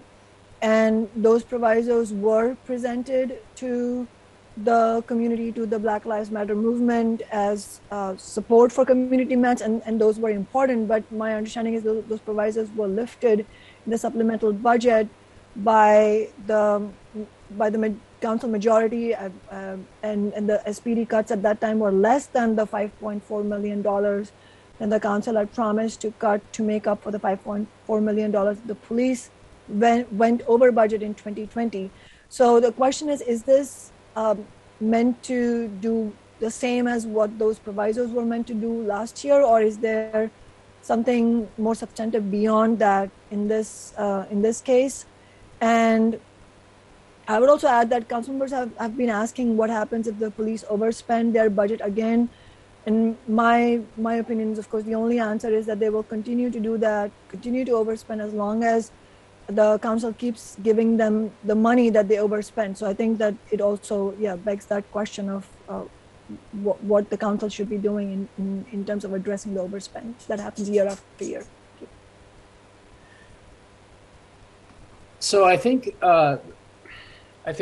with regards to the $5 million of salary savings, the proviso that was on the budget for this year, that was released in the mid-year supplemental at the same time that the mid-year supplemental transferred out of SPD about $5 million of general fund to pay for other council priorities and the alternative forms of police response, including, I believe, $3 million in community investments. So in one way, I think that the $5 million proviso that was holding $5 million of salary savings, it was released at the same time that $5 million was redirected out of SPD. I don't think that those two things had any, I don't mean to suggest that there was a cause and effect there. It might have been circumstantial, but there was a hold on $5 million, and in the end, the council redirected $5 million. So those two things did happen. There were other holds on the police department budget. There was a hold regarding potential $2.5 million for layoffs that out of order layoffs that the council was looking for. Those layoffs did not occur because labor laws did not allow for out of order layoffs. And there was also a $500,000 proviso that was asking for a report that was subsequently turned in. So those provisos were released, and the only thing left was that $5 million proviso that was released in lieu of that $5 million transfer. So that's the history of the provisos this year. Okay, thank you very much. And Greg, the takeaway that I got there was the $5 million proviso led to a $5 million cut. When we realized that those dollars were available, we freed those up and redirected them, as you just noted. So thank you very much for the robust discussion on this. And Council President, thank you for bringing this forward again. We'll move us on to SPD number 4. All right, SPD 004A001 is another proviso. It is a proviso that restricts $2.5 million on $5 million of technology expenditures that the department plans to make. This particular proviso would withhold $2.5 million until the council passes another ordinance to lift it, and anticipates that the council would not pass that ordinance until SPD provides more detailed information about the costs and the benefit of those technology projects, and provides for each one of those technology projects a specific project plan that is consistent with best practices. Then the CBA lists a number of best practices that should appear in the report. The CBA also recognizes council's intent that the department should focus its initial spending, the $2.5 million of authority that it has, on the 6 projects in a manner that prioritizes consent decree reporting, officer wellness, and evaluation of the Nick Jr. Report on calls for service analysis. Thank you, Council President Gonzalez.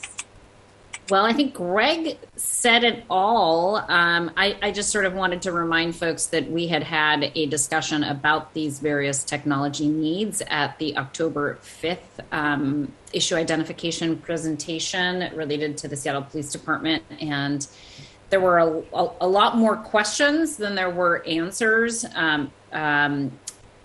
during that presentation, not because of a lack of analysis, good, strong analysis by our central staff analysts, but just because we just simply don't have the information we need from the department to have a clear understanding of what these proposed technologies are, some of which are completely new ideas and projects that have never previously come before the council, and in some instances have never been utilized, including biometric technology and other sort of similar types of technology. So I do think it's important for us to take a more judicious approach here and still allow for some of the dollars to be utilized towards some of the higher priority technology projects, but require some further study and evaluation on some of the other technologies identified during that presentation. Thank you very much, Council President. Any additional questions or comments? Seeing none, let's move on to SPD number 5. All right, SPD 005A001 is sponsored by Councilmember Herbold and co-sponsored by Councilmember Lewis and Councilmember Gonzalez. In this particular council budget action, there is a proviso on SPD that would restrict $200,000 regarding the add of community service officers. SPD has said that it typically takes 4 to 5 months to hire new community service officers, and as you may be aware, they are adding a new squad in this particular 2022 budget. And this particular CBA would put a hold on 200,000 to see if the new squad can be hired. And if it can't be hired in the first 3 months, then the council could pass legislation to take back this 200,000 that wouldn't be needed for the first 3 months of funding for those CSOs.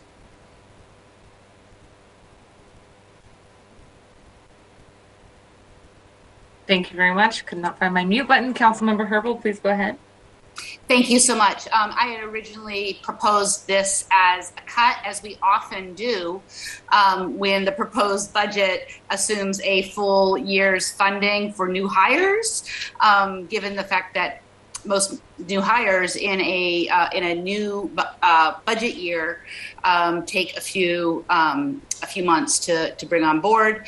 But in an abundance of caution and in my efforts to get sponsors for this popular program, I really support adding the new unit. This is in no way a suggestion of concern or lack of support for another CSO unit.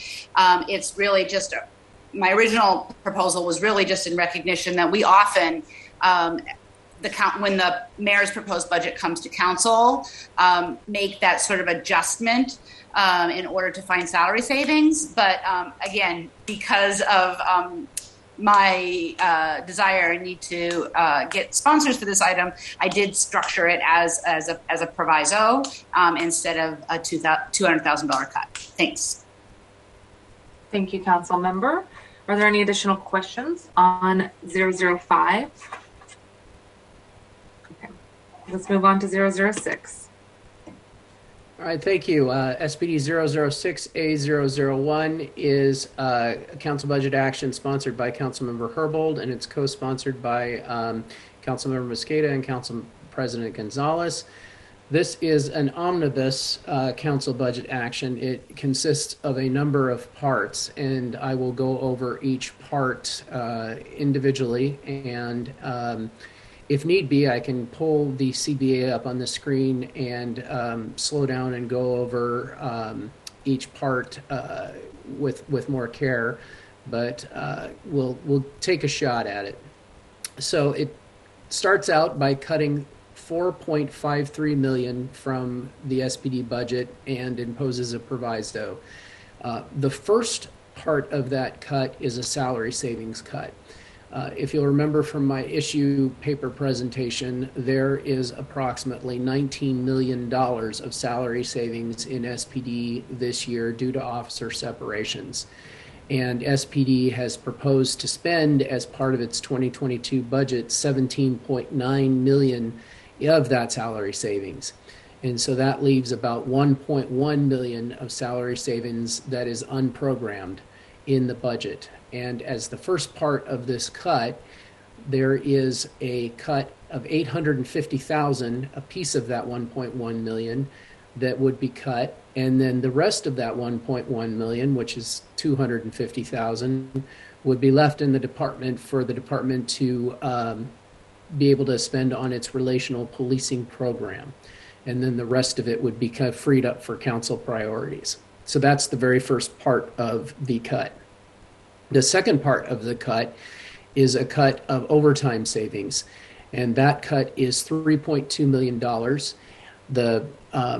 The cut is made because the council expects that the department will implement efficiencies that will reduce the demand for overtime, and that could occur whether the department finds staffing reductions on events or demonstrations where safe and feasible for officers and participants. That is the preference of the council as stated in the intent, and also that the department track staffing for overtime staffing for demonstrations and events as a separate category for overtime. So that is a $3.2 million component to that cut. There is a $175,000 component to that cut that is for travel and training savings. Again, because the council expects that the department will implement service efficiencies that will reduce the demand for travel and training. That cut amount and the remaining budget in the travel and training budget is the exact same as the amount that was cut and remaining in 2021 from Budget Action SPD 013B002. And then the last part of that action is a discretionary purchase cut for $300,000. And here again, the council expects that the department is going to find efficiencies in purchasing and be able to absorb that cut. And here again, that cut is the same level of cut, leaving the same level of budget that SPD had in 2021. The cut is mirroring the cut that is made in SPD 014A003. So with that, I'll stop and ask if there are any questions. Thank you very much, and very comprehensive. I want to thank you and Councilmember Herbold for your comprehensive look at where there's the possibility to make these adjustments. Councilmember Herbold, anything to add? Sure, thanks. I just want to be really clear for the viewing public and my colleagues that these cuts do not impact SPD's hiring plan, which remains fully funded in the 2022 budget. It does strive to cut $850,000 of the $1.1 million in salary savings that SPD has themselves identified, and it invests the balance in the relational policing program per the request of Chief Diaz for a training program that precedes cadets going into the academy and sends those recruits into community for 45 days before they go to the academy, again, giving them the opportunities to meet directly with community leaders, activists, and young people impacted by law enforcement. The goal is that this experience becomes a lens through which they receive their academy training when they go there. The total cost has been estimated by SPD to be $2 million over 2 years, but SPD is seeking outside funding, and this allocation of $250,000 would serve as an internal match. As it relates specifically to the overtime funding, again, this is half of the amount that the council cut from overtime last year. And it reflects our intent that the police department, where safe and feasible, provides less intensive policing of First Amendment demonstrations in particular, and prioritizes public safety over protecting overtime. And this is also, as it relates to staffing demonstrations, it's consistent with the SPD crowd control policies promulgated by Chief Diaz this year. As it relates to staffing events, it requires the police department to prioritize overtime staffing reductions on both events and demonstrations. And as it relates specifically to the events, it's consistent with council stated preference that PEOs be used to staff events when it is consistent with the existing SPOG MOU, with the understanding that we are looking at the issues in the MOU itself as well. As it relates specifically to travel and training, again, this is the same amount that the council cut last year. Though it cuts $175,000, it maintains $925,000 available to the police department for travel and training. And then similarly, discretionary purchases, the $300,000 is a very modest cut, same amount that we cut last year, and leaves $4.1 million to SPD for discretionary purposes, such as office supplies, equipment, software, furniture, etc. Thank you.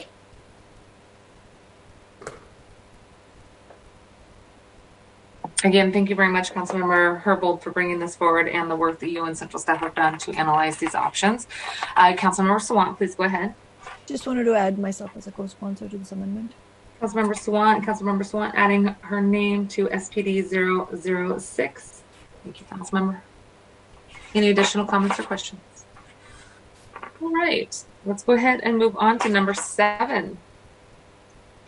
All right, SPD 007A001 is an action that would cut 1.09 million general fund from SPD for hiring incentives, and it would add that 1.09 million to finance general and hold it pending recommendations from a report that would be made on citywide hiring incentives, a program that might be implemented to provide citywide hiring incentives rather than just incentives in SPD. The report would be produced by the City Budget Office and the Seattle Department of Human Resources and would be provided to the Governance and Education Committee. Excellent. Thank you. Councilmember Herbold, please go ahead. Thank you so much. As I've spoken to in past meetings, we've been hearing from multiple city departments about their need to hire for vacant positions and their difficulties in doing so. This would cut the funding proposed for hiring retentions exclusive for SPD and preserve the resources for a possible future citywide hiring incentive program. The action requests a report from the Budget Office and Human Resources that includes an analysis on the need for a citywide hiring incentive program with a focus on vacancies in frontline positions, vacancies that cause service disruptions, and vacancies that inhibit a department from fulfilling a core function.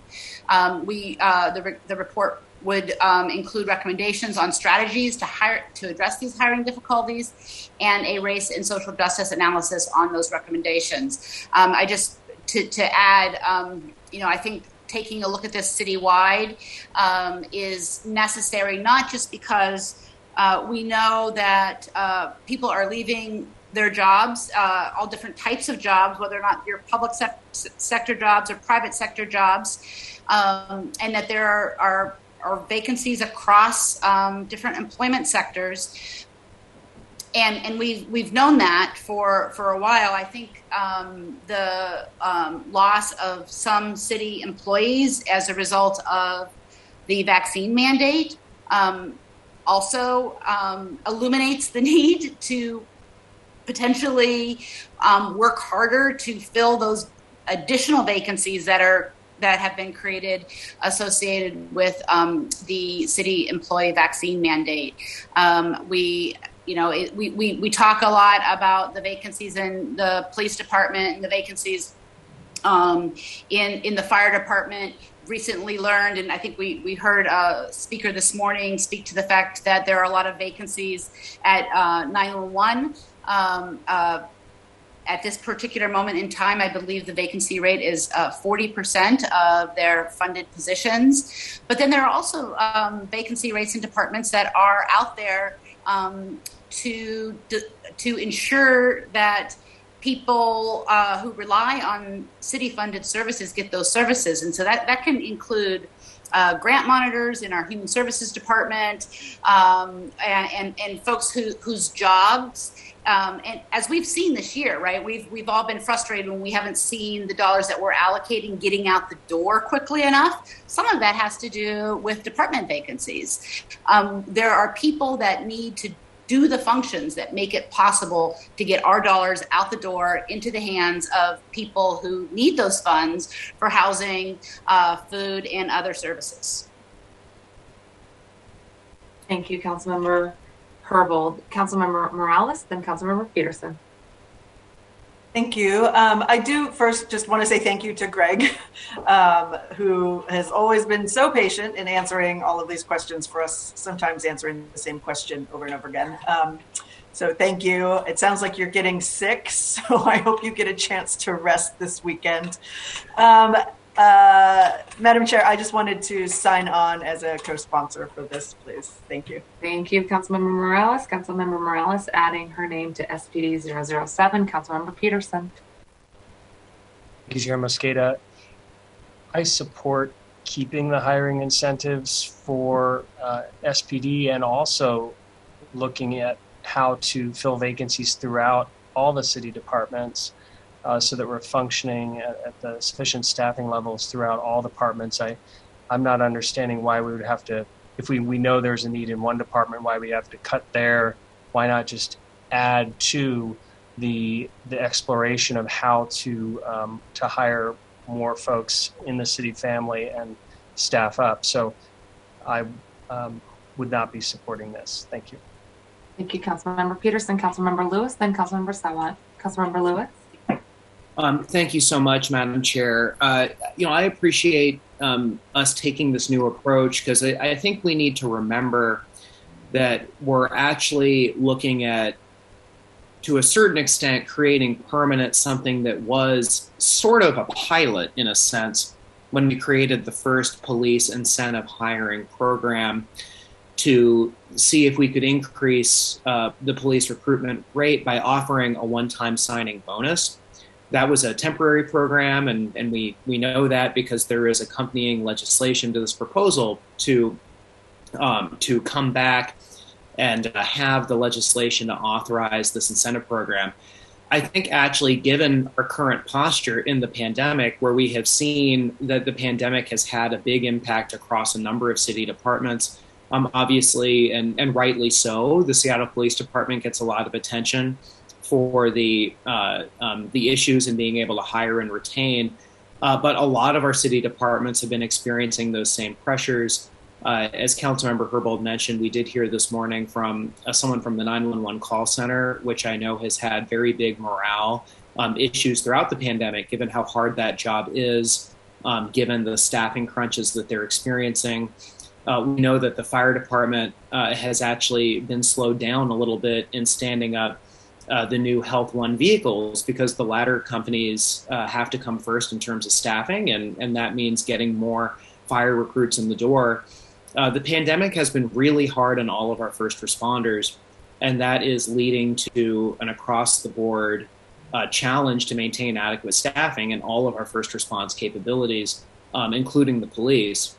If we're going to go forward and restore this policy of having a hiring incentive policy, which I think is a good idea, and I was one of the council members to vote for a similar proposal earlier this year, I do think that it would be worth it to take a look at how we can expand that hiring incentive to meet a lot of our public safety and first response crunches, including in the police department. And the police department is envisioned as being one of the departments that would be able to access this money. This is not taking it away from the police and just giving it to other offices.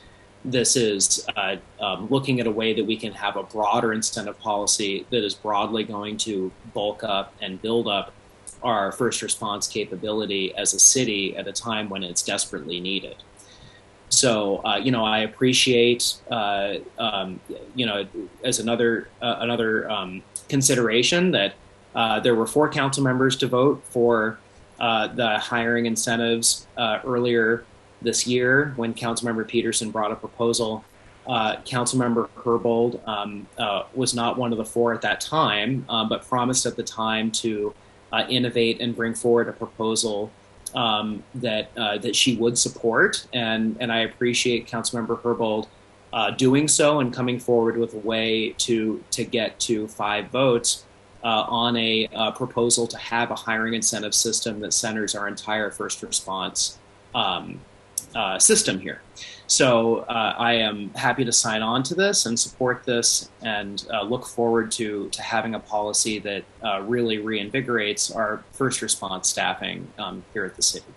Thank you very much, Councilmember Lewis. Councilmember Lewis adding his name as a co-sponsor to SPD 007. Councilmember Sawant, please go ahead.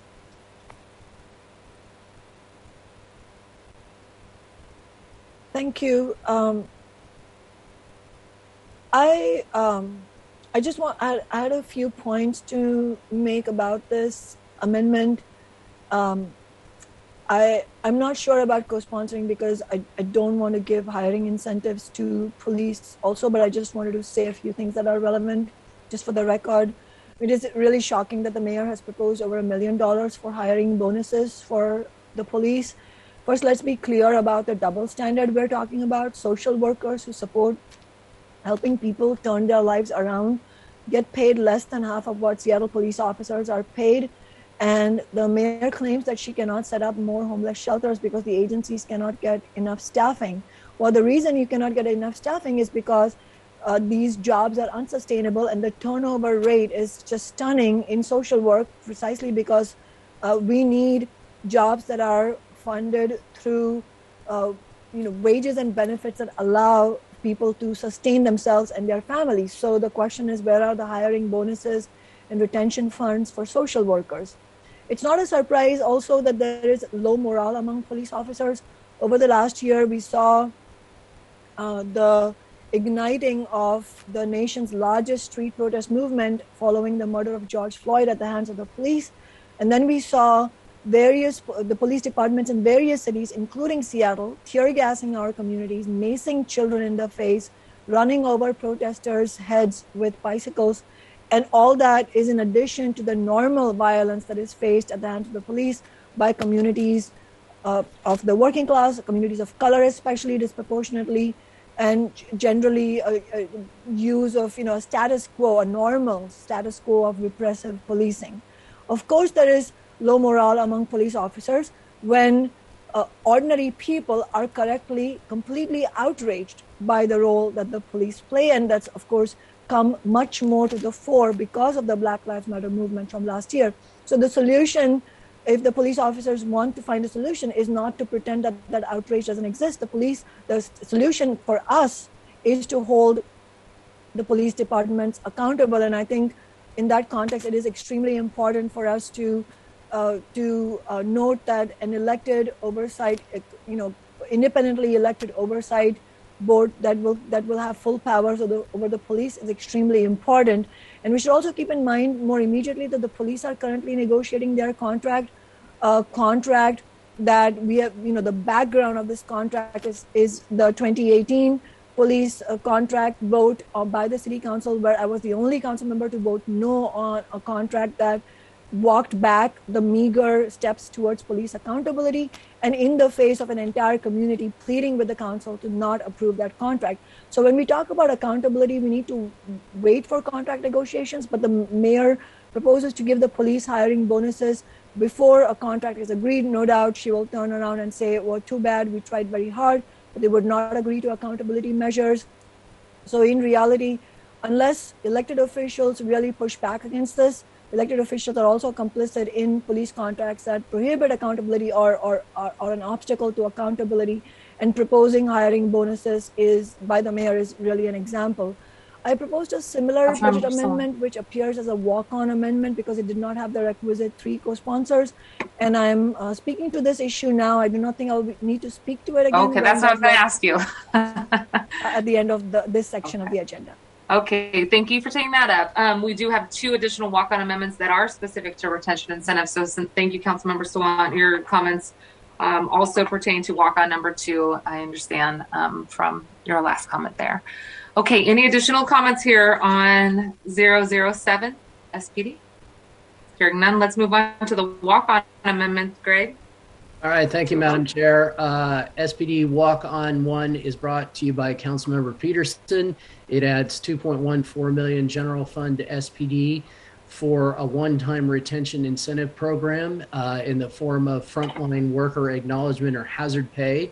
It would support a cash payment of up to $1,750 per sworn officer. Thank you. Councilmember Peterson, please go ahead. Thank you, Chairman Mosqueda. Colleagues, you may recall earlier this year, I attempted to offer legislation through the mid-year supplemental budget process with options to retain our remaining SPD personnel because we've lost 300 officers and detectives over the past 18 months, and 911 response times have increased. One of those financial proposals earned 4 votes. At that time, I believe a couple of council members pointed to this bigger fall budget process as a better, more comprehensive setting to address these issues, the ongoing staffing crisis there. So I'm reintroducing today this concept of retention for frontline officers and detectives, specifically asking the council to consider $2.1 million for retention programs. As Greg mentioned, that would average to $1,750 per officer, which I think was similar to what was offered to other frontline workers recently. While hiring incentives are also important as we compete with jurisdictions across the country to recruit new officers, it takes over a year to recruit, hire, and train new officers, and many months to train lateral hires from other departments. So to mitigate the trend of detectives and community policing officers leaving at alarmingly high rates, we can take this concrete action to retain these city government employees already serving Seattle. This retention strategy is commonly successful in the private sector as well. While we await alternative emergency response programs to be developed and implemented, and while we wait for hired officers to get through the academy and all their subsequent training, I encourage us again to consider this concrete action to take now to retain detectives. We need to investigate crimes and retain community policing officers who help to prevent crimes. We also just want to, while I have the floor here, to encourage us to accelerate the process to revamp the police union contract so that we can deepen and expand accountability reforms. That contract expired 11 months ago. Thank you for your consideration of this. Thank you. Councilmember Herbold, please go ahead.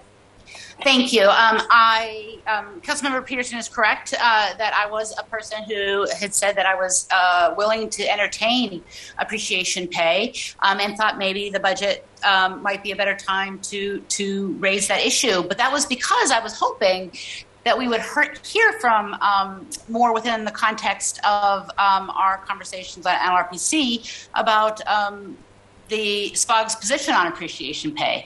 Just want to remind everybody that SPOG is not part of the mix on the approved agreements regarding appreciation pay, despite the fact that the city offered the same package to each of the unions. SPOG was the only union not willing to entertain the city's offers. The city reached out with tentative agreements with each of the other unions that the council then approved. That's really the process by which this council approves appreciation pay is after it is negotiated with the labor union. So I think it would be very, very inappropriate for us to move forward appreciation pay in this budget process outside of the LRPC process. And I also agree with Councilmember Peterson's points about hoping we can expedite those conversations, but also want to remind the viewing public that we do not have a labor relations director, and also the LR personnel who are charged with negotiating the SPOG contract. That position is now vacated as well. Thank you. Thank you for that context as well, Councilmember Herbold, as Chair of Public Safety. Councilmember Peterson, thank you for summarizing Amendment Walk-On number 1 related to SPD. Any additional comments or questions? Hearing none, thank you. Let's move to number 2, which Councilmember Sawant spoke to as well. Greg, any additional context for us on this one? Not too much, Councilman. Not too much. SPD Walk-On 2, brought to you by Councilmember Sawant. It would cut the $1.09 million for hiring incentives and make it available for other council priorities. Thank you very much. And Councilmember Sawant, thank you for adding your comments as well as it relates to this topic from the last official walk-on, the last official amendment submitted. Any additional comments and questions on this? Hearing none, I want to thank you, Greg, for your work with us on this large section. And we're going to move on to item number 5. Madam Clerk, could you please read item number 5 into the record? Agenda item 5, Community Safety and Communications Center for briefing and discussion. Colleagues, we have about 6 more sections to go through. However, many of these sections only have a handful of amendments. So I think we can do this. Lisa Kay, great to see you. Let's get into Community Safety and Communications Center. Thank you, Chair Mosqueda. Nice to see you too. I'm Lisa Kay on your central staff. CSCC 1A1 would add approximately $1.8 million general fund and 26 FTEs to increase community safety and communication centers' existing dispatch operational capacity. A 2016 staffing analysis found that 911 call center, SPD's 911 call center should have 169 FTEs based on its workload at that time. As you know, the call center has since been moved to the CSCC. It currently has 140 funded positions, of which 20 are vacant, and the executive is making process changes to fill its vacancies more quickly. The 2022 proposed budget does include $150,000 to fund a technical and operational study of the 911 center that could update the 2016 analysis. I'll hand this over to Councilmember Herbold. Thank you, Councilmember Herbold.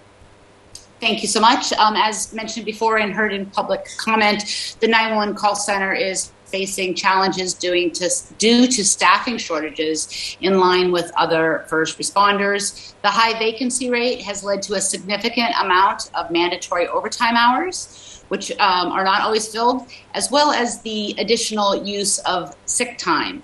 The 2016 Kimball Staffing Analysis Report recommended that the call center, which of course was an SPD at the time, should have 169 positions. This is 29 more positions than the current 140. So this action would add 26 in line with the 2016 staffing analysis, and provides 6 months of salary for the 26 positions. I want to note that this is scalable, and it's potentially could be funded. We're asking questions about this. It potentially could be funded with funds available from current vacancies in the department, because there's a sort of a twofold issue that we're trying to address here, both that there are vacancies that are unfilled, as well as that there aren't enough slots for additional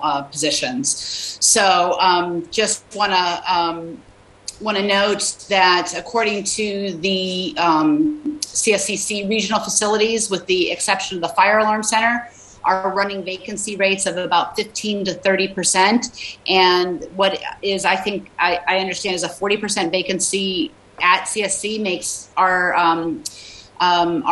center an outlier here, and just really think that this is something that we need to pay serious attention to.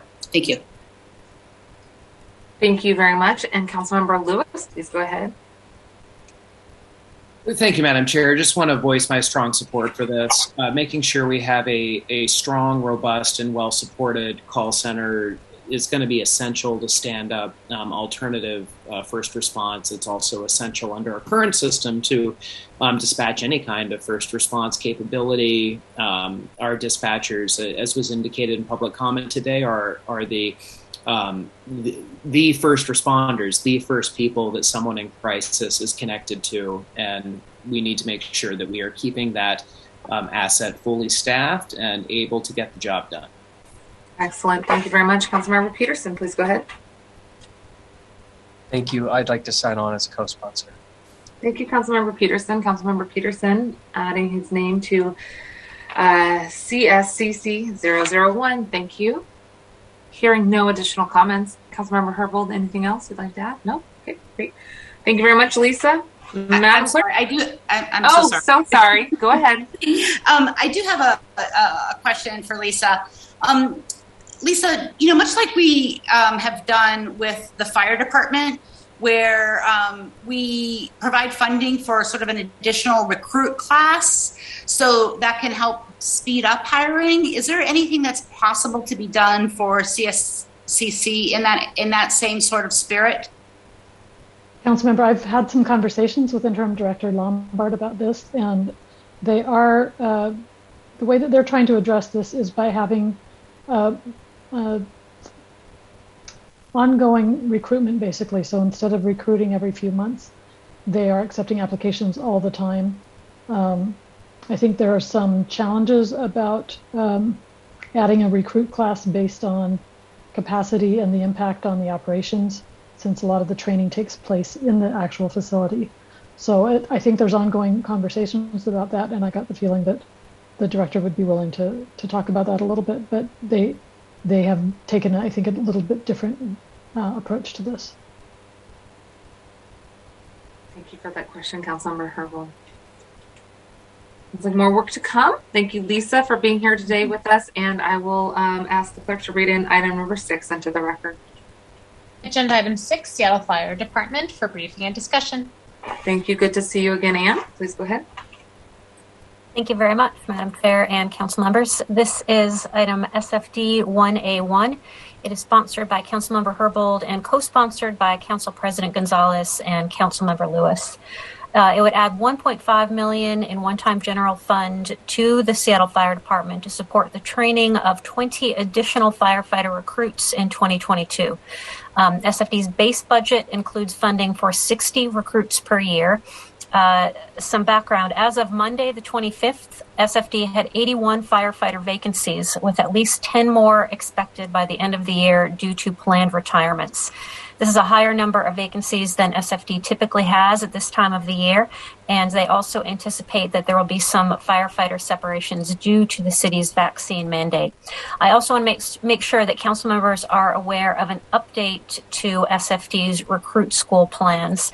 I learned from them on Monday that they plan to hold 2 simultaneous recruit classes of 30 in March in order to get more new firefighters trained and ready as early as possible in the year. We'll make this change to the council budget amendment. Thank you very much. Councilmember Herbold, please go ahead.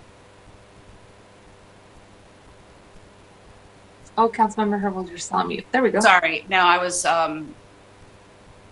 multitasking here and couldn't get over in time. Sorry about that. So yes, this action would create an addition of 20 firefighter recruits to address a higher than usual vacancy rate, with higher separations occurring during 2020 and 2021 than during the previous 5 years. There have been over 70 separations during 2021, and there were 70 last year compared to an average of 53 from 2015 to 2019. Last year, the council added back 20 recruit positions that were removed in the mayor's proposed budget.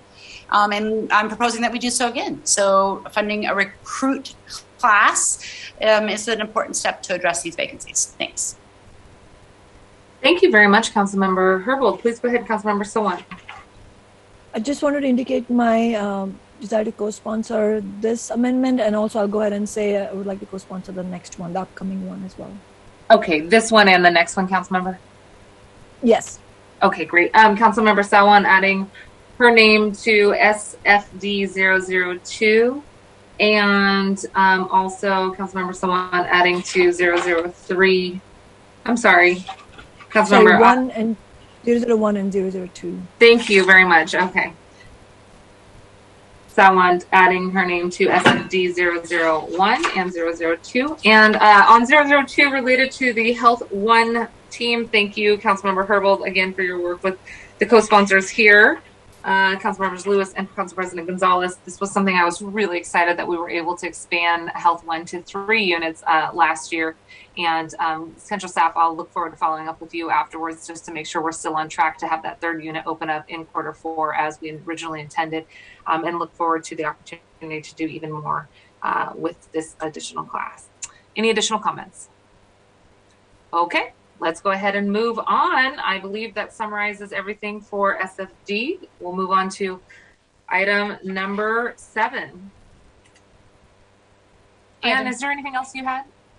For SFD 2A1, the additional Health 1 class. Anything else that you wanted to add to it? Okay. No, nothing I need to add. Okay, thank you so much, Anne. Wonderful. Apologies, Madam Clerk, please go ahead. Agenda item 7, Office of the Inspector General for Public Safety for briefing and discussion. Wonderful. Thank you very much. Please go ahead. Greg.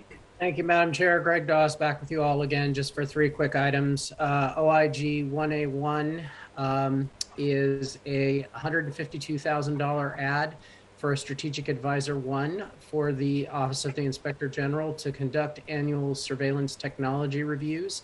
The 2022 proposed budget included 1 strategic advisor position to conduct these same reviews. OIG had asked for 2 of these positions as part of the proposed budget. They got 1 of them. They say that it's necessary to have 2 positions due to the volume of surveillance review requests. And so this particular budget action would provide the other one. It is sponsored by Councilmember Herbold. It is co-sponsored by Councilmember Peterson and also Councilmember Strauss. Thank you. Please go ahead, Councilmember Herbold. Thank you. The only thing I think to add is the Inspector General is not only required to do this work under the surveillance ordinance, but also under the duties as prescribed by the accountability ordinance, and appreciate that they did make that request of the executive for this year's budget, and think that we have an obligation to make sure that they have adequate funding to do the functions that they've been chartered to do. Thanks. Excellent. Thank you, Councilmember Herbold. Council members, did I see an additional hand? Okay, wonderful. If there's nothing else on OIG 001, let's move to 002.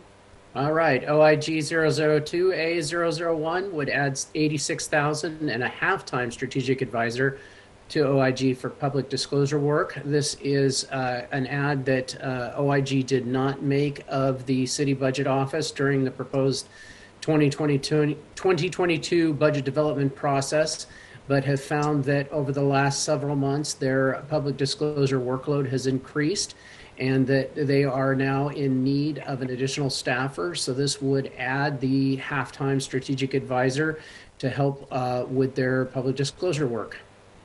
Thank you, Greg. Councilmember Herbold, please go ahead. Thank you so much. The public disclosure officer duties are performed by the OIG operations manager. This person has responsibilities in other areas such as human resources, finance, budget, contracting, administration, and document production. As a result, PDR responses must be balanced against these other matters competing from office time. These PDRs have a high level of complexity and require a lot of redaction and advance notice requirements when they involve the police department or OPA, and in particular involves body-worn video that is accessed by the OIG in the course of that work. These requests are growing in size and complexity, including more records to review, responsive records that span multiple file types, and an increase in files that require redactions. So in the absence of dedicated PDR support, the requests are increasing at a pace that is interfering with the ability of the office to move other priority work forward. The benefit of a dedicated partial resource for OIG PDR duties would include greater transparency via improved PDR response times, improved ability to keep up to date on public records, legal requirements, trainings, and other specialized use of tools. In particular, I think the enhanced transparency for PDR responses is, for me, a really high premium value for this investment by allowing the OIG to be responsible for its PDRs and responding to its PDRs. It doesn't get caught up in a backlog and then, you know, in a way sort of dinged for being in the backlog of SPD. So I think that sort of outlines the interest of myself as the sponsor and the need of the OIG. Thanks. Thank you. And Greg, did you have anything else to add to that?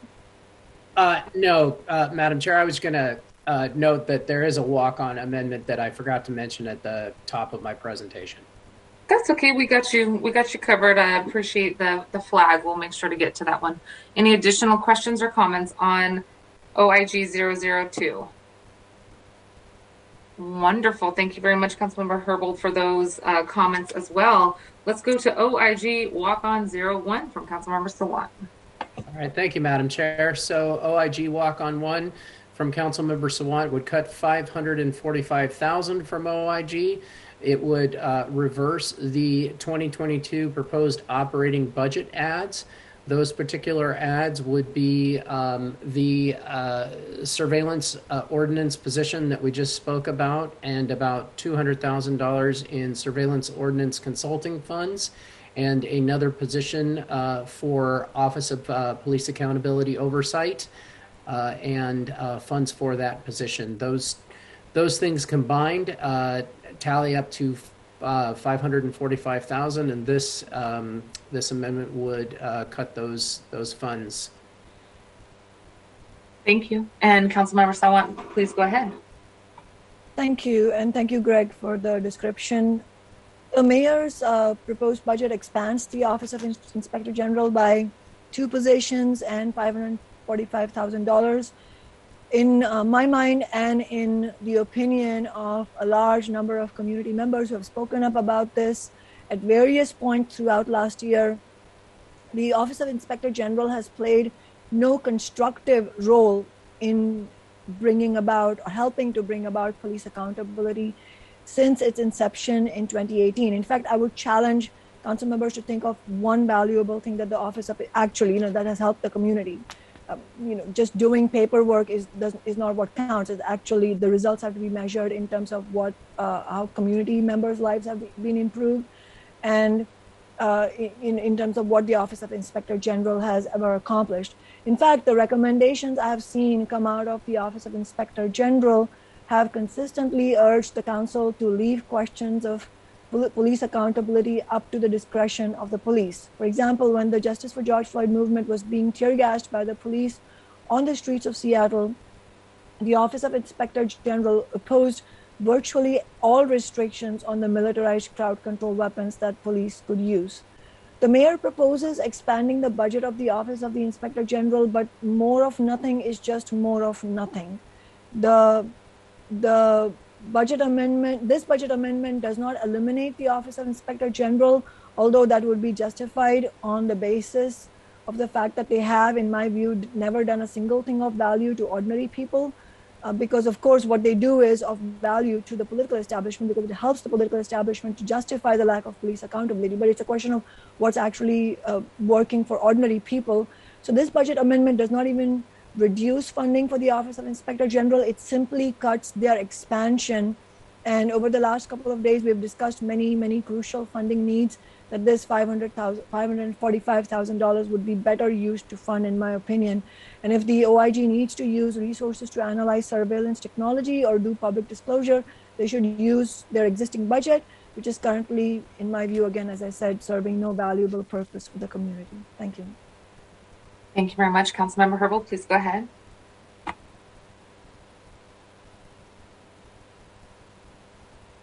That may have been a leftover hand. Apologies, Councilmember Herbold. That was a leftover. Yep. No problem. Councilmember Sawant, thank you very much for the explanation of this walk-on amendment.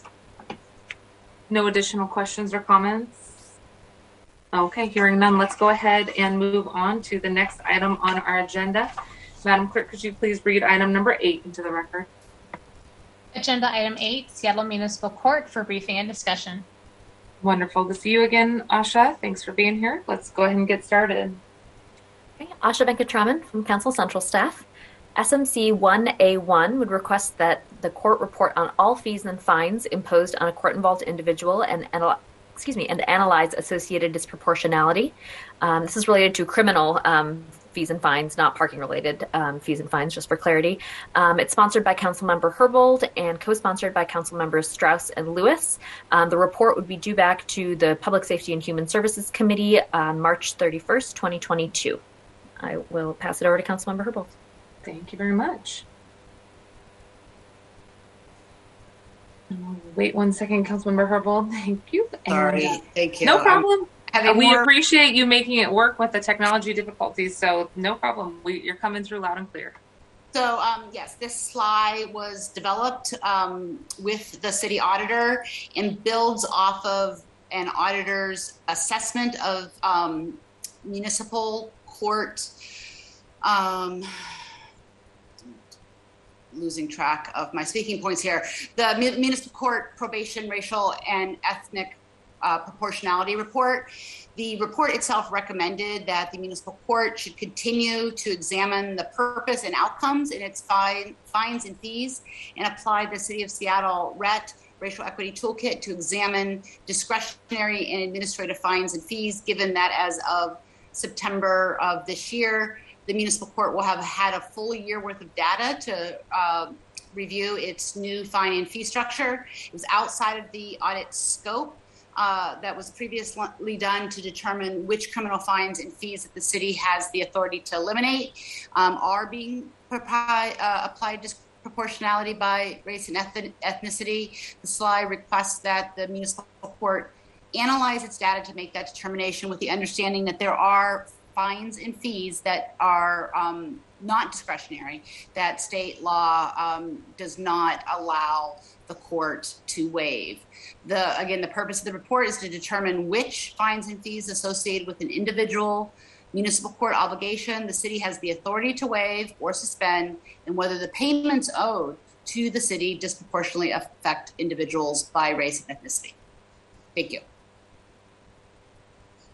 Thank you, Councilmember Herbold. Any additional questions or comments on this?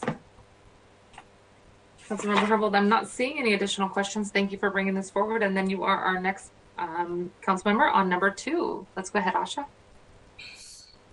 SMC2A1 would add about $184,000 of general fund and a strategic advisor 1 position to the court, as well as $119,000 of general fund and 1 strategic advisor position to the Office for Civil Rights for Race and Social Justice Initiative efforts and a risk assessment racial equity toolkit, and impose a proviso on those funds.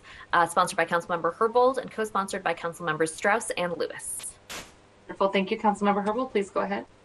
Thank you. The auditor's report that I mentioned earlier included 14 recommendations. As part of the audit, they found that the municipal court uses a risk needs assessment tool.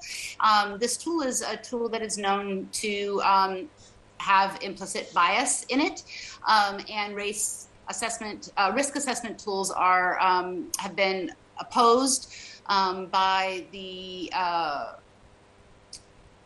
criminal legal system advisory group, as well as the King County Office of Public Defense.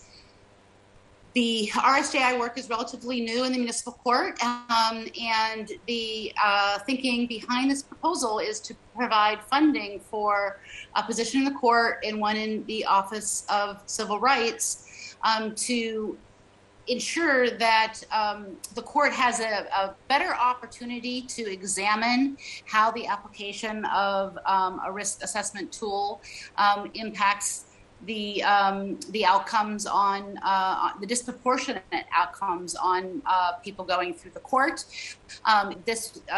Hopefully this risk assessment would lead to one of 2 outcomes, maybe both outcomes over time.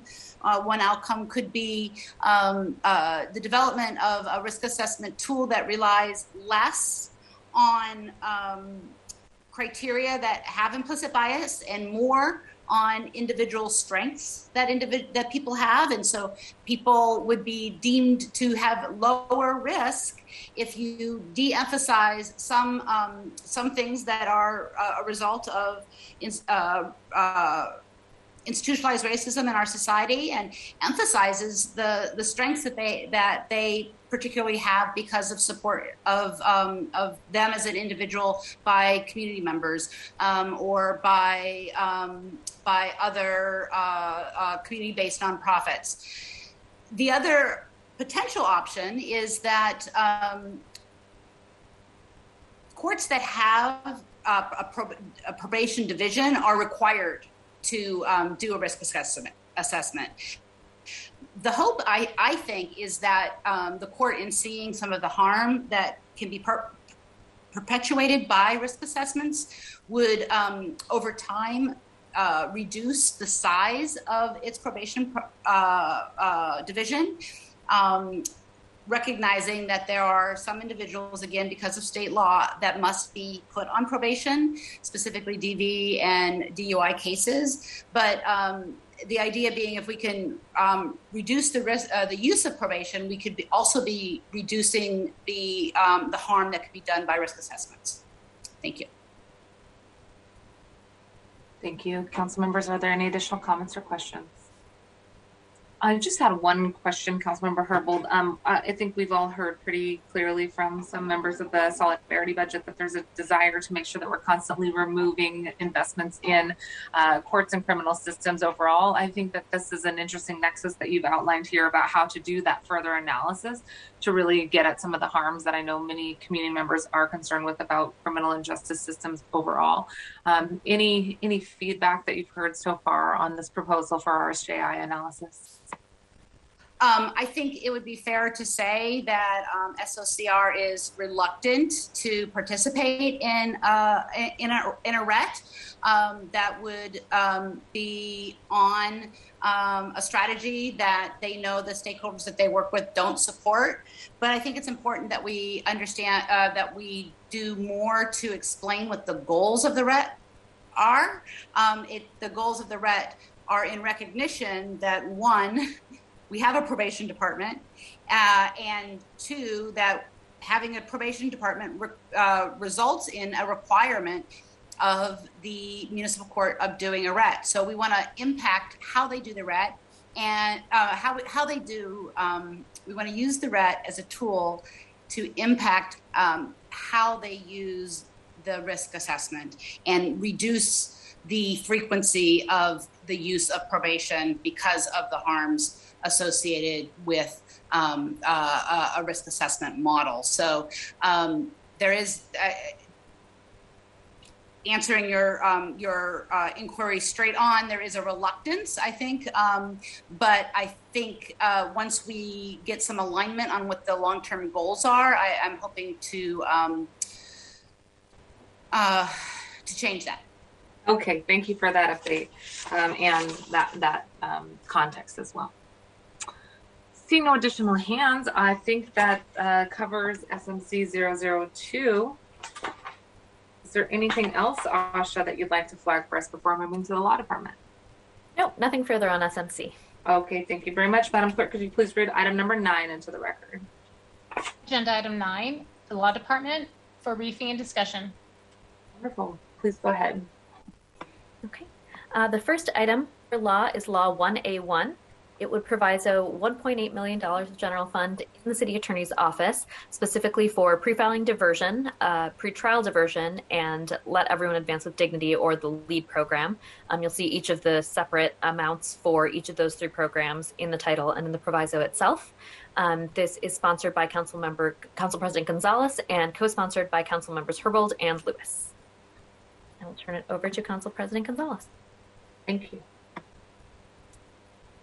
Great. Thank you so much, Asha, and thank you so much, Chair, for giving me an opportunity to just add a little bit more context here. So in recent years, the City of Seattle, in collaboration with community members, national experts, and local advocates, have done good work to establish a number of programs that divert certain individuals with certain charges to community-based alternative programs, both before charges are filed or before a trial is set. So that is what we commonly refer to as either pre-filing diversion or pre-trial diversion. So these programs essentially divert cases away from the criminal justice system, which we know produces disproportionately negative outcomes and instability in communities of color in particular, while not addressing the underlying challenges that lead to the offense in the first place. So instead, we have, through the budget, prioritized moving people into opportunities that reduce reoffense and recidivism and create space to allow offenders to meaningfully reconnect with those harmed. So I'm bringing forward this proviso to ensure the ability of the city attorney's office, who is going to be led by a new individual starting January 1st, to have the dedicated funds necessary to continue this body of work while we work on identifying where the right place is for ongoing work in this area. So I want to thank Councilmembers Lewis and Herbold for their co-sponsorship of this amendment and appreciate an opportunity to put this forward as we continue to evaluate how we can institutionalize and preserve the ongoing programming that is represented by the pretrial and pre-filing diversion programming. Thank you very much, Council President. Any additional comments or questions on this item? Okay, Council members, I am not seeing any. Let's move on to Law 002.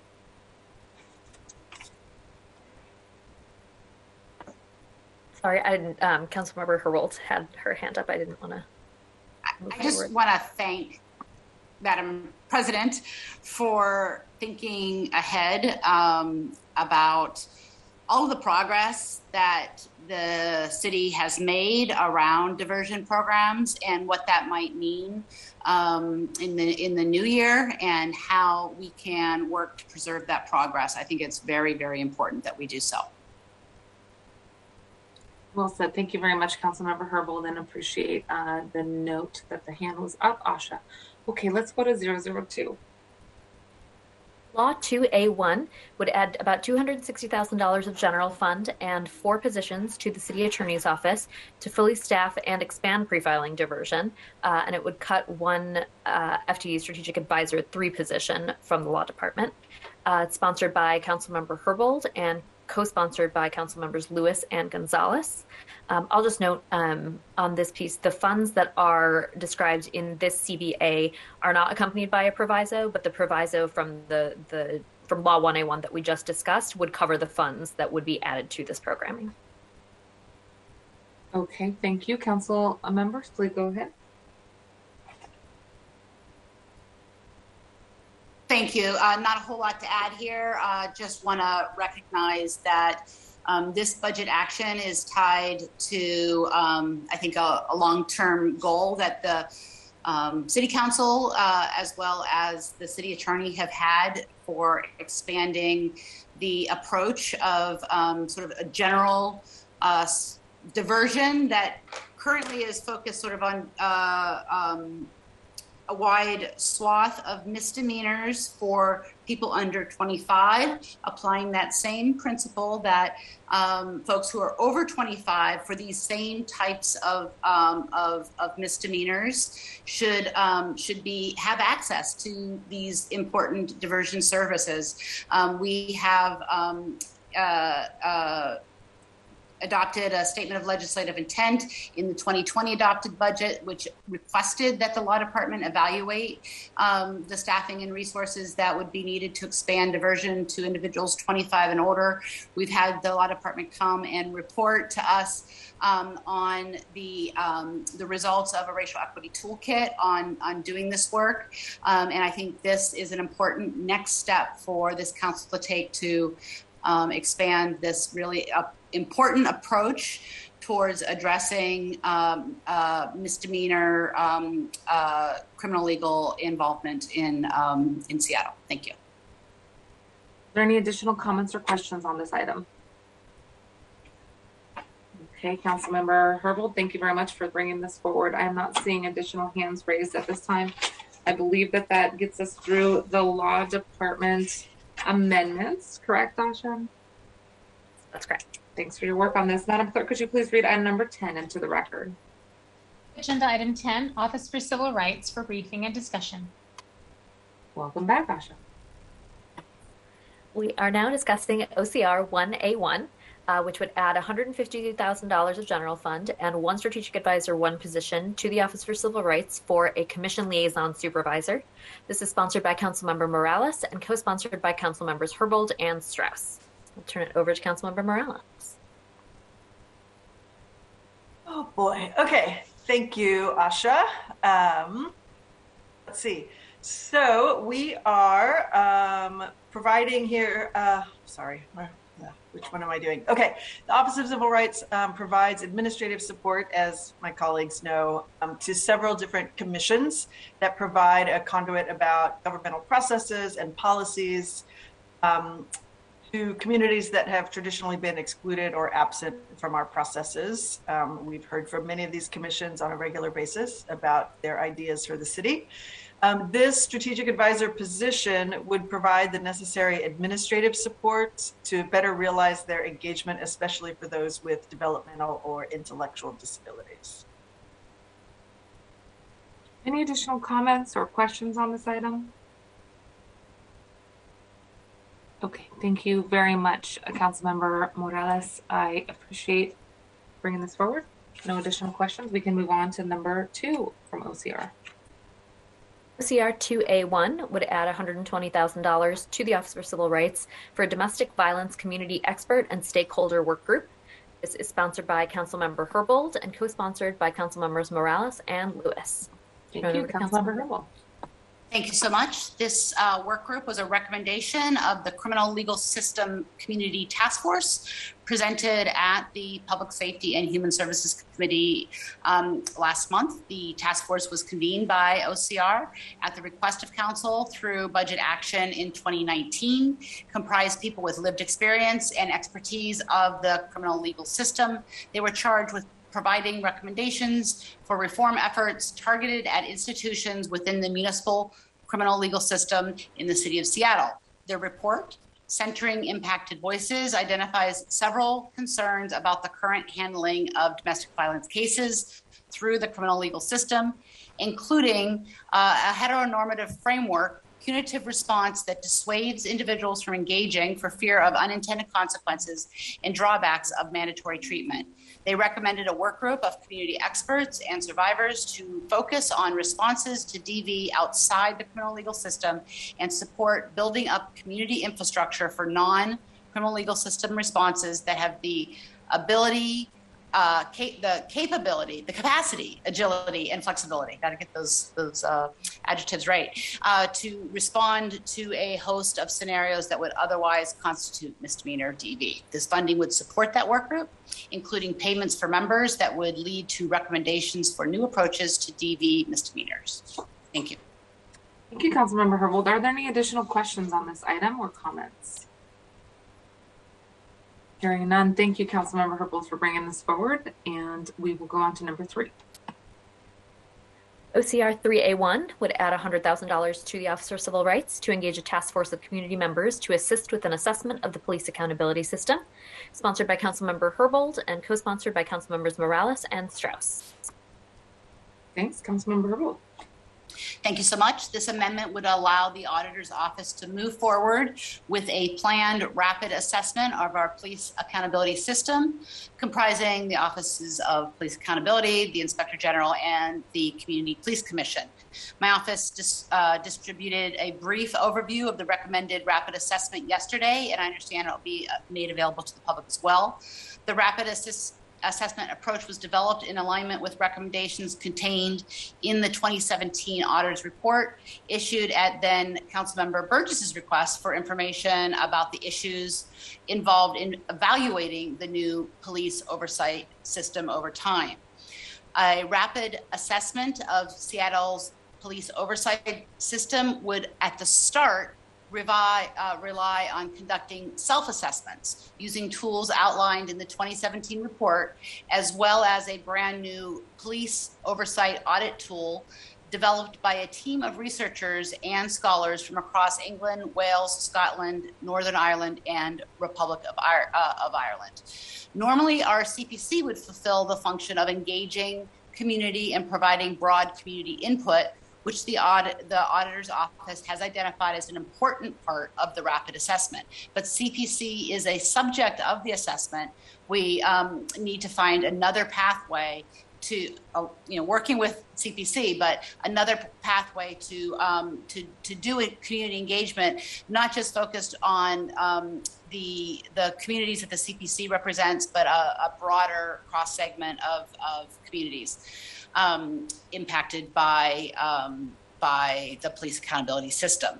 The amendment proposes funding to SOCR to allow them to convene and support a work group of people impacted by law enforcement, including paying them for their time and their expertise to participate in the rapid assessment. Again, the rapid assessment is just the first step. The secondary step would be the new tool that was designed by the team of researchers, as again, brand new as of February 2020. And I think would be our system would be it's a unique system, but we would be well served by sort of using this tool in that sort of next step. And I have additional description of that tool for council members who might want to receive it, just to understand more on what is contemplated as the second step after the rapid assessment. Thank you. Thank you, Councilmember Herbold. And again, for members of the public or any members of the press, those materials are available, posted to our agenda items after the meeting. And if anybody needs them faster, obviously let us know and we'll make sure to try to get those to you as a matter of public record. Any additional comments or questions? Okay, thank you. And thanks to your team, Councilmember Herbold, for providing that follow-up information to correspond with that item. Let's go to the next one. OCR 4A1 would add $152,000 of general fund and a temporary strategic advisor 1 position to OCR for RSJI ordinance outreach. It's sponsored by Councilmember Morales and co-sponsored by Councilmembers Herbold and Gonzalez. Wonderful. Thank you very much. Please go ahead, Councilmember Morales. Thank you. So, colleagues, you know that we have had the RSJI initiative in practice for about 17 years now. As follow-up to the RET report that was led by Councilmember Herbold and the slide report that our office did last year, one major step was identified to strengthen the role of SOCR and to strengthen our commitment to race and social justice, and that was to actually codify the initiative as part of our city culture. So this amendment would provide time-limited support to SOCR to engage change teams across the city, across our different city departments, in the development and transmission of an RSJI ordinance to the council. And I believe the intent would be to have something by the end of next year. I'm sure you probably are better, end of next year. So this position would provide support for that work. Thank you so much. Just a little history on this one. Was there ever an effort to try to do something like this in the past? To do the RSJI ordinance? Yeah. I've known about this conversation since about 2018. There was a lot of work done there was a racial equity toolkit done on the sort of positioning of RSJ of the department and RSJI within the department. I think there's been a lot of conversation, and then the pandemic sort of interfered with the process that was at hand. But yeah, this is part of a conversation that has been going on for at least, since then that I know of. Asha, you may have more background that you can provide. I believe it's just been an ongoing conversation since RSJI was even introduced as an initiative, whether it should be a codified ordinance or it should be just a initiative that is implemented through executive order.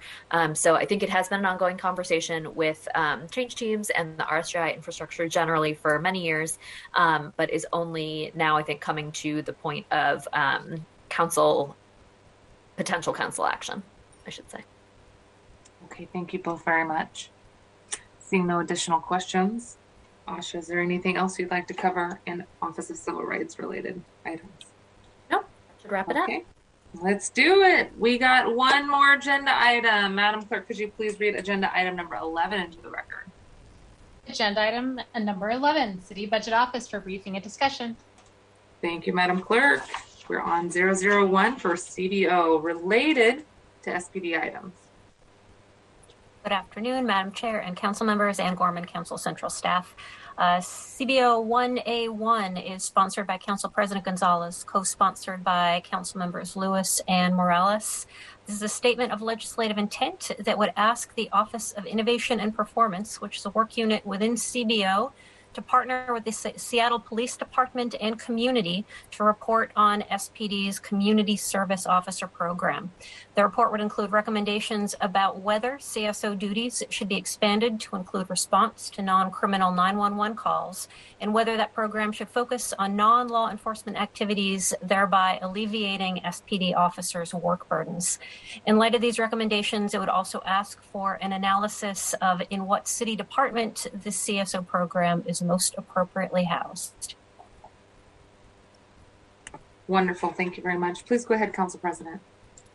Anne gave a very detailed description of what this does. And so I don't think I have much more to add. Really, this does just create that pathway of answering that question that I think members of the council have been grappling with. And so I do think this is the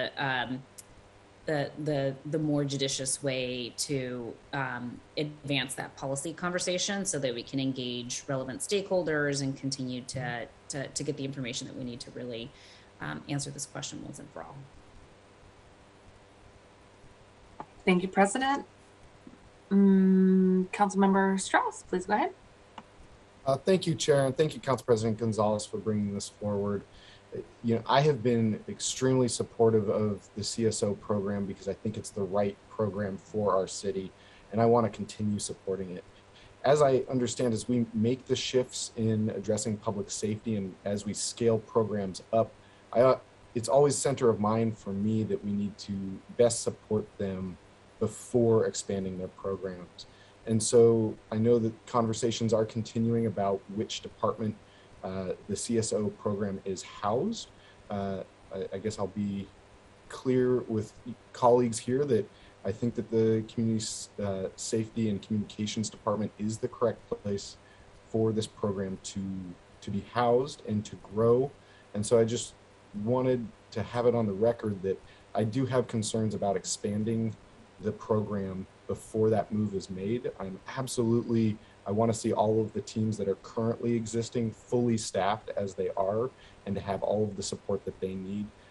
I just wanted, because this is a dynamic situation and conversation, I wanted everyone to know where I was coming from rather than finding out in 2 weeks. But I do have some concerns about expanding the cohorts of the CSO program until they are stabilized with where they will live and grow. And so I do look forward to championing and supporting the CSO program in many ways.